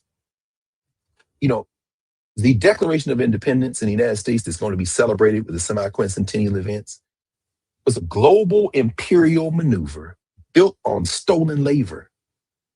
It's a global imperial maneuver. We're breaking with England, but we want France to support us. We want these universal values that John Locke and Rousseau and them write about. We want that in our document. But this is a global political maneuver for a little place that was going to think that it was going to expand all over as far as it could. And they succeeded. And now it's receding because in order to do that, the labor from the people you stole from where they were from to do it, those people didn't die. They here. The indigenous people you tried to wipe out, they're here. The immigrants that came drawn by the possibilities to this, have created a polity where you anti-immigrant clowns like you, children of immigrants, Stephen Miller, you white nationalist clown, you want to cut off immigrants? That's like saying, okay, give me the knife. I want the knife. Ugh, what's happening? I just killed the country. I wouldn't shed a tear. Only tear I would shed was when I say, okay, well, I'm gonna move, and then I go somewhere else, and they say, you don't want us, and you say you was a descendant of a slave. No, that was these silly Negroes. We're gonna help correct their mindset now that they've realized that their master can't save them. It's gonna take a push for some people, push back, pull factor. But immigration, the thing that you concocted out of your white nationalist rendering in your Declaration of Independence was never meant to apply even to the poor whites. It's a global imperial maneuver built on stolen labor. Now, there are those Black public intellectuals who would call it a mark of United States original sin and a benchmark for ongoing moral reckoning. Where I depart from them is that you're still framing this in a U.S.-centric frame. You've got the wrong frame. You have the wrong process, which means you're going to ask the wrong questions. But as you continue to try to grapple with the fact that that's the wrong frame, you're coming closer and closer to the right one. And I invite you to continue. Meanwhile, most of us are already there. I mean, the academics, I mean, the people who do the living and dying in the society. The question is, what will be your commitments in the wake of nowhere to run, nowhere to hide? And when you say that somebody can't be trusted, my question is less what you're saying now, but as you ask, what were you saying then? We all get to grow. We all have grace to grow. But what you can't do is continue to try to cling to that thing simply because you don't feel like you can either make the leap, and you absolutely can. We're all here to catch you. Or you're so arrogant that you think somehow you're going to talk and think your way out of a bag that people for centuries, Martin Delaney, centuries, David Walker, centuries, Mariah Stewart, centuries, Pauline Elizabeth, centuries, Ida Bell Wells, centuries have already figured out. Y'all can't keep lying on them ancestors by cherry picking what they wrote and what they said. You got to follow the whole trajectory. You say you love Du Bois and you kill him 60 years before he died. To give up the souls of Black folk. I don't care whether it's in a documentary or a class or like we do, since we've jailbroken the university and had the largest African States class in the world, and we read the souls of Black folk, but we're not going to read it out of context. And when we get to Du Bois in Ghana, as we will in a couple of weeks in Howard French's book, The Second Emancipation, we're going to re-examine him. You can't keep lying on those ancestors. Renegotiation requires subject positions. You got to stand somewhere. Remember, now I had to come up with the number in class where we talked about that book, Sovereignty, written by the Canadian scholar. It talks about what is the nature of self-determination? What is the nature of sovereignty? The African subject, the global African subject with local awareness connected to that global reality remains unimagined for too many people, far too many. In the next couple of weeks, as we end this quarter, we're going to talk about it again in detail. We're going to look at that. It's very interesting to read and hear Black, quote unquote, scholars, public intellectuals attempting to straddle, to remain invested in somewhere, or to remain in some proximity, while at the same time critiquing and casting about for a secure place to stand. It ain't no secure place to stand. As Paul Robeson said, there is no sheltered rear. Here I stand.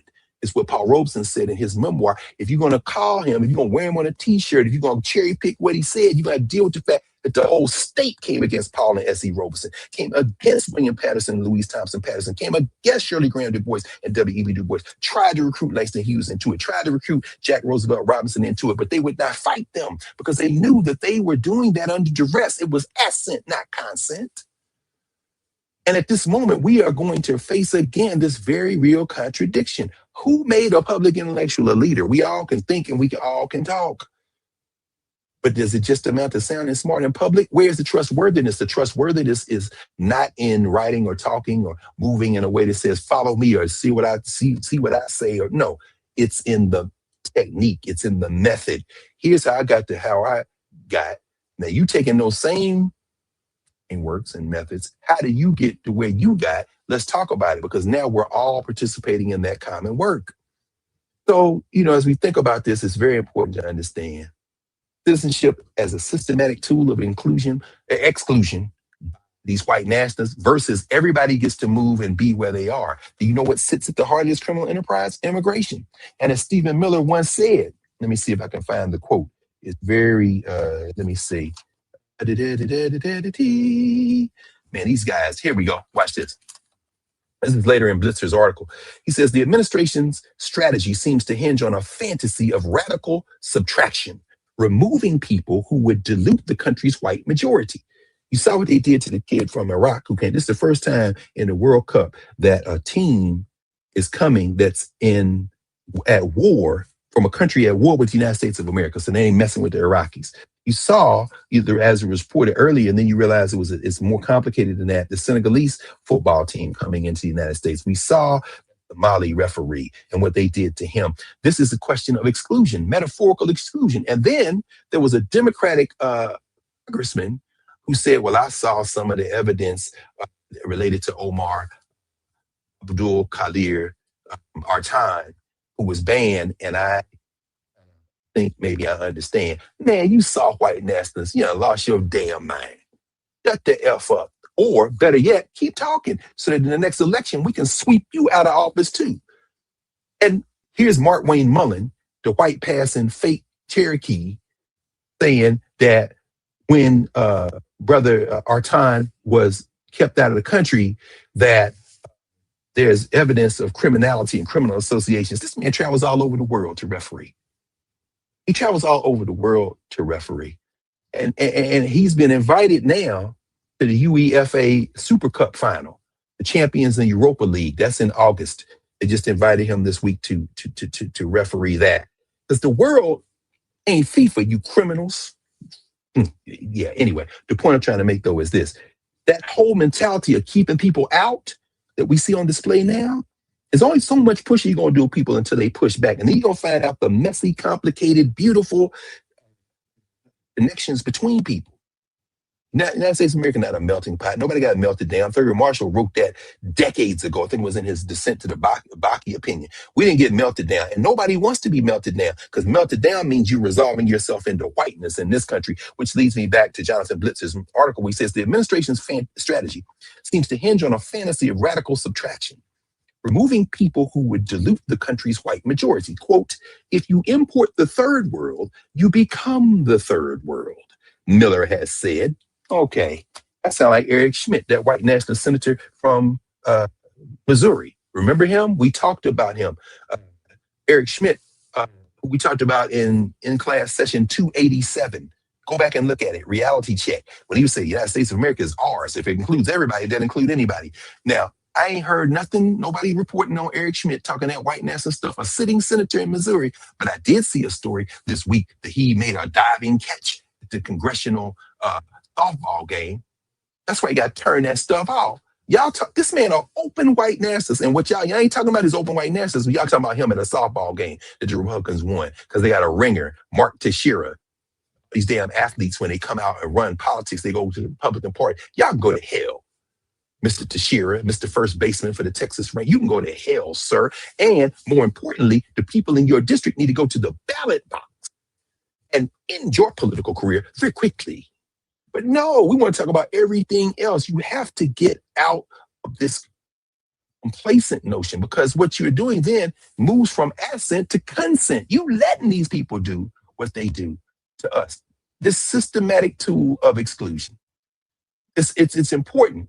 So whether it be Bozo at the Garden, Bozo's big boy birthday bash, which could get rained on, which would be fascinating to see, his exclusion, attempts to exclude World Cup participant nations, understanding that, well, I could read from that too, but I'm not going to read from it. I'll just note that of the countries that are participating in the World Cup, several on that you can't come to the United States list. They've had to get exceptions, and they still harassing them. Whether it be the slush fund Bozo wanted, which he would absolutely put back in. Fortunately, though, Judge Leonine Brinkema this week, an Obama appointee, shut that down. He, on Friday the 12th, barred Bozo's administration until further notice from setting up the $1.776 billion fund. She barred it because she said there are mixed messages coming from the White House, meaning what? Your hand-picked liar, Todd Branch, at the Department of Justice said, we're not going to do it. Then Bozo said to Kristen Welker, as he assaulted her verbally, oh, yeah, I think it's a great idea. It's an important idea because we're going to, and yeah, of course he's going to give you all that money until the court told him he couldn't do it. It's important to understand. As we get news this weekend that Paramount and Warner Brothers has its $100 billion merger approved, that the Bubblehead brothers, one of the Bubblehead brothers, Brendan Carr, of course, they was always going to do it. But David Ellison, Mr. Ellison family, perception. Money is perception. Or it's with the people. You didn't F with 60 Minutes so bad with your little minion Barry Weiss who can't spell nothing. Guess what? Yeah, the people that say we ain't watching CBS. I mean, I must say though, millions are watching Byron Allen's Comedians Unleashed.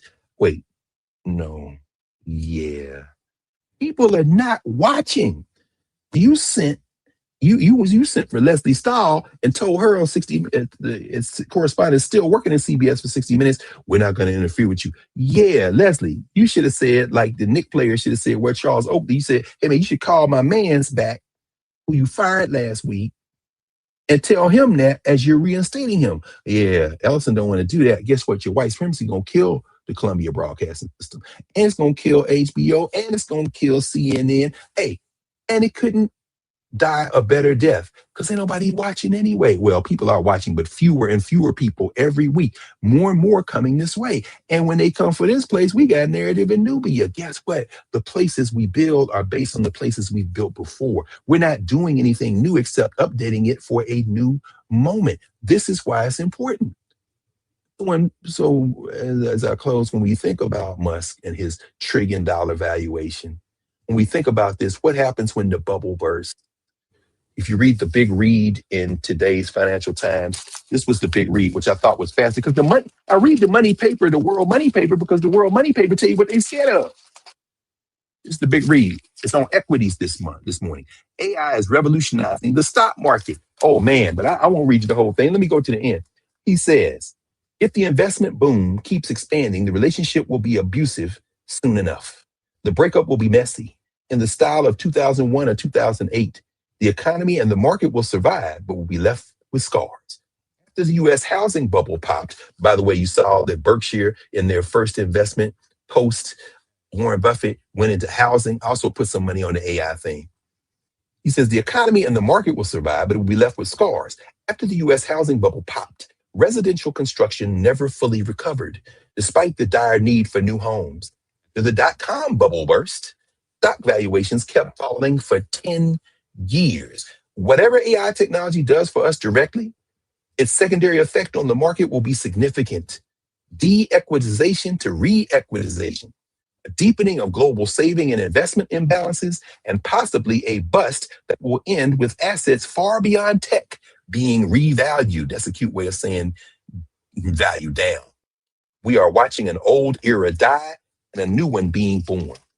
That's Justin Jones and Cass Teague, my man Cass Teague from Tennessee State. I saw him in North Nashville at the press conference this week, standing on the campus of Fisk University in the shadow of Meharry University up the street from Tennessee State University and said, no data center on this campus. As we saw them, we understand that power is in the people, not in the pocketbooks. And if you think about that, these money people knew that. This is why the headline is AI is revolutionizing the stock market. After this giveaway, Musk trying to I encourage y'all to read that New York Times article, Elon Musk's Political Vision of America. He is colonizing Earth. It's by Amy Gamerman.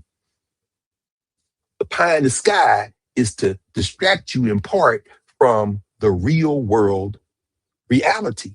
As we think about cupping the world, about the pushback, whether it be the city of New York and the Knicks fans, whether it be the people who live in the countries who are competing in the World Cup, whether it be the people who are pushing back against the data centers all over, the fact is that collective work in our ways of knowing will trump any individual's attempts to articulate something that is an illusion, whether it be the United States of America as a nation or anything else. The science and technology we use, even as AI is going to disrupt and is disrupting everything, it can be used, but it must never displace our focus.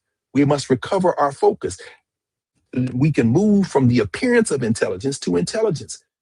It's important in our cultural meaning making. We can have those artists like those who have created this no ice in the cup movement, like those who understand that This isn't about enhancing your brand, but to coming together to dream and to imagine the world you want to live in and then get busy trying to deal with it. And finally, the sixth category of our African-based framework, movement and memory. It can be a thing as small as Derek Coleman, the son of Mobile, Alabama, saying, I ain't taking no awards down here. I love the Mobile Hall of Fame. Thanks for the invitation. I'm glad to be included, but I can't come down there as long as y'all got these people trying to take our voting rights. It can be as small as observing the 50th anniversary of Soweto this week on June 16th. It can be a small understanding that when we convene, we have the power that we're bringing to a space. The space has a certain resonant chord, a certain resonant power, but that power resides in our ability to connect. So, come on back. I'm going to be done in a couple of hours. This is a couple of things this weekend. Did you see that our friends from Black Voters Matter, we're going to be talking with them. I actually reached out to Cliff and Upright. They're going to be where we were on Juneteenth last year. No, Galveston. They're going to be in Galveston at the AME Church. They're going to be there for a town hall at Reedy AME, where you just busted up in the church. We wasn't even supposed to go over there. You was like, no, let me see what's in here. Like, where you going? Joe Biden come here this afternoon. Let me go see what's in it. It was a beautiful thing. They're going to be there on the 19th to have a town hall on this notion of remaking the nation. I mean, and I think it's very interesting. And William Barber has about 1,000 men of African descent going together this weekend for a virtual convening on political education and getting people energized, not to vote, but to think together and then leading to action. So it's a lot going on. Yeah, there is. And I just want to say one last thing. There are a lot of people who come here on Saturdays. They will join us on Urban View on channel 126 on Sirius XM. They'll find our YouTube channels or our Instagram spaces or what have you. And there are a lot of people that come looking to be offended. I just want to challenge people in this time, find a thing that actually makes you a little uncomfortable. The things that you say, people hang on an ADOS thing and then use that as a way to disqualify everything else. And I don't want to have that discussion. I need us to all kind of think about ways in which we can take the information that's being delivered in all these different platforms, whether it's from an Eddie Glove, whether it's from a Dr. Greg Carr, and find the thing that you can use to make your life a little bit better and your community's life a little bit better. And let's stop being offended all the time, looking for the offense. Let's stop being into the offense. Do you, and this is important, ADOS is a dodge. I understand the pain. I understand that. Will never get off their necks. And this is, but I understand as well. When I say their necks, I don't mean individuals. That's what I'm saying. I don't agree with the language, but we are in agreement with the goal, right? So I'm not sure. Let me tell you why. Blackface nativism is a dead end. This is what I hope we're understanding as we read the Second Emancipation. Actually, the National Coalition of Blacks for Reparations in America in COBRA is having our conference here in D.C. end of the month, 26, 27, and 28. And it's important, I think, because the opening panel is going to be the Howard Law School as people who are representing the ADOS position in conversation. Because, part of the propaganda for years was to attack, quote unquote, Pan-Africanists. First of all, spell it. Very serious about this. But at any rate, but in COBRA, rather than push, and they said, no, come on in. Let's talk through this. Because I think the ultimate objective is to improve our people, absolutely. Correct. But there is a very serious conversation I think we can have. And you really, again, thank you. My gratitude is eternal for you not only being open, but just really 10 toes down saying we got to have these platforms so we can invite everyone in and do it. There's a very serious conversation we have to have a relationship as African people to the concept of the nation state. I'm not going to die on that hill. Listen, I'm gonna live on it. And I think that nativism is killing us. I agree with you 100%. But my question to you is, if a person is wedded, their identity is steeped in this thing, and you just attacked it, they're not going to have the conversation. They're just going to defend. And it's much like, me challenging Eddie Glaude on, brilliant man, but challenging, like, you're doing that. What's the gain for us? He can't publicly acknowledge or even apologize because it would somehow take away from the thing that he has built for all of these years. And I think about this a lot, Dr. Carr. Like Yeah, yeah. if somebody's not just their identity, but their commerce is rooted in something that they have built over a period of time, to abandon that, where do they go from there? Oh, And then that's everybody, easy. you know what I'm saying? I think it is easy, but it's not And easy if this is your means of existing. This is your, the way in which people perceive you. This is your, this is you. no, I You're agree. asking people to not be, to abandon who they've built themselves to be. And I'm watching it play out in so many different ways, whether we're talking about sports commentators who may want to run for president. Everything that they're doing is shaped to say I'm wrong, about it. Now, Yeah, everybody that's followed you are like, you let us in. You know what I'm saying? It's like no, I agree. you I saying, do. I do see bring that. up W.B. Du Bois, but also King. We freeze King and I Have a Dream. When he said, Yeah. I've integrated my people into a burning house, that's the King we should be really considering, because what does that mean, right? Community of chaos. Where do we go from here? That's what we should be considering. But I Have a Dream feels good because it's something that we don't have to examine ourselves in. And I just, I want to leave space for people to, it's like that game of worry. You want to leave people with a seed so they can figure out a way out. Once they're boxed in, they're going to fight. And right now, we need people to not push against their own liberation. We need people not to fight their own freedom. But they're holding on to it because it's comfortable and it's what they've either been conditioned to believe. And it's suicidal. It is. As Lethea Watkins said, if you take a label off a bottle of poison and put sugar on it, are you Yes. gonna stop somebody from drinking it? Or are you gonna say, no, you should drink it until you come to the realization? No, I love what you're doing. I love. No, you're not me, it's us. We got to figure that out. I hear That's you what I'm though. saying. For all of the people who may have been misled into a thing, I don't want Right. them, That's the group. I'm Yeah. just gonna hunker down because it feels right. We have to examine ourselves a little bit differently, and this is the invitation, to come here. It is. Pick through what's nourishing. If It it is. offends you, let it fly. If it don't apply, let it fly, and let's get to some common agreement, like Nixon 5. Nixon 5, right. Hey, look, it reminded me of this week when we were talking, get the exact top, but oh no, Lamont said, people are tired. What should we do? And I said, and I had Daryl pull up So What from Miles Davis. So What? And he still wasn't. I said, oh, wait a minute. I remember a poet who, and there was a line in a poem. I said, Lamont, you might be familiar with this poem. I'm not sure you might. And it says, tired moments can be a delightful treat. I said, you ever heard that poem? He started laughing. He said, oh, I understand now. That's a poem that they make you recite when you're online and you pledging and you want to quit. And they tell you tired moments. Because he pledged, he understood. Oh, Right. if you want a thing, you're going to have to say. And at that moment, we had no more. But it took me, okay. You I found an understand. entry point. An entry point, just like the census conversation. Oh, you had to with that. But I'm saying, just like the earth is flat, you sit in every day, and this is so beautiful. And I'm driving around, I'm loving it, because you're sitting every day with that very resistance that we talk about, where somebody is rooted in the thing that they believe with their whole heart, and then they're every day being confronted with a different truth that is. But you found an entry point because you're freaking brilliant. No, and I struggle with this.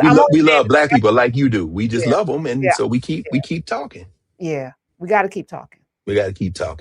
Hey, y'all, love you. I'm gonna go ahead and move around books, man. And don't forget, y'all, in Nubia Monday night, we are not going further in the second emancipation. We'll continue the last two chapters of part 2, and the first 2 chapters of part 3, the final part. Not this week, but next week. This week, we just opening it up. Have conversation. Brian, Corinna, Mike. I mean, it was a great conversation we had Monday night. We're just gonna kind of take a breath, take a beat, let people catch up on some pages, and bring in anything you want to talk about this week. So again, I can't thank you enough, Prof. That Nubia space, you talk about clean glass of water. Oh man.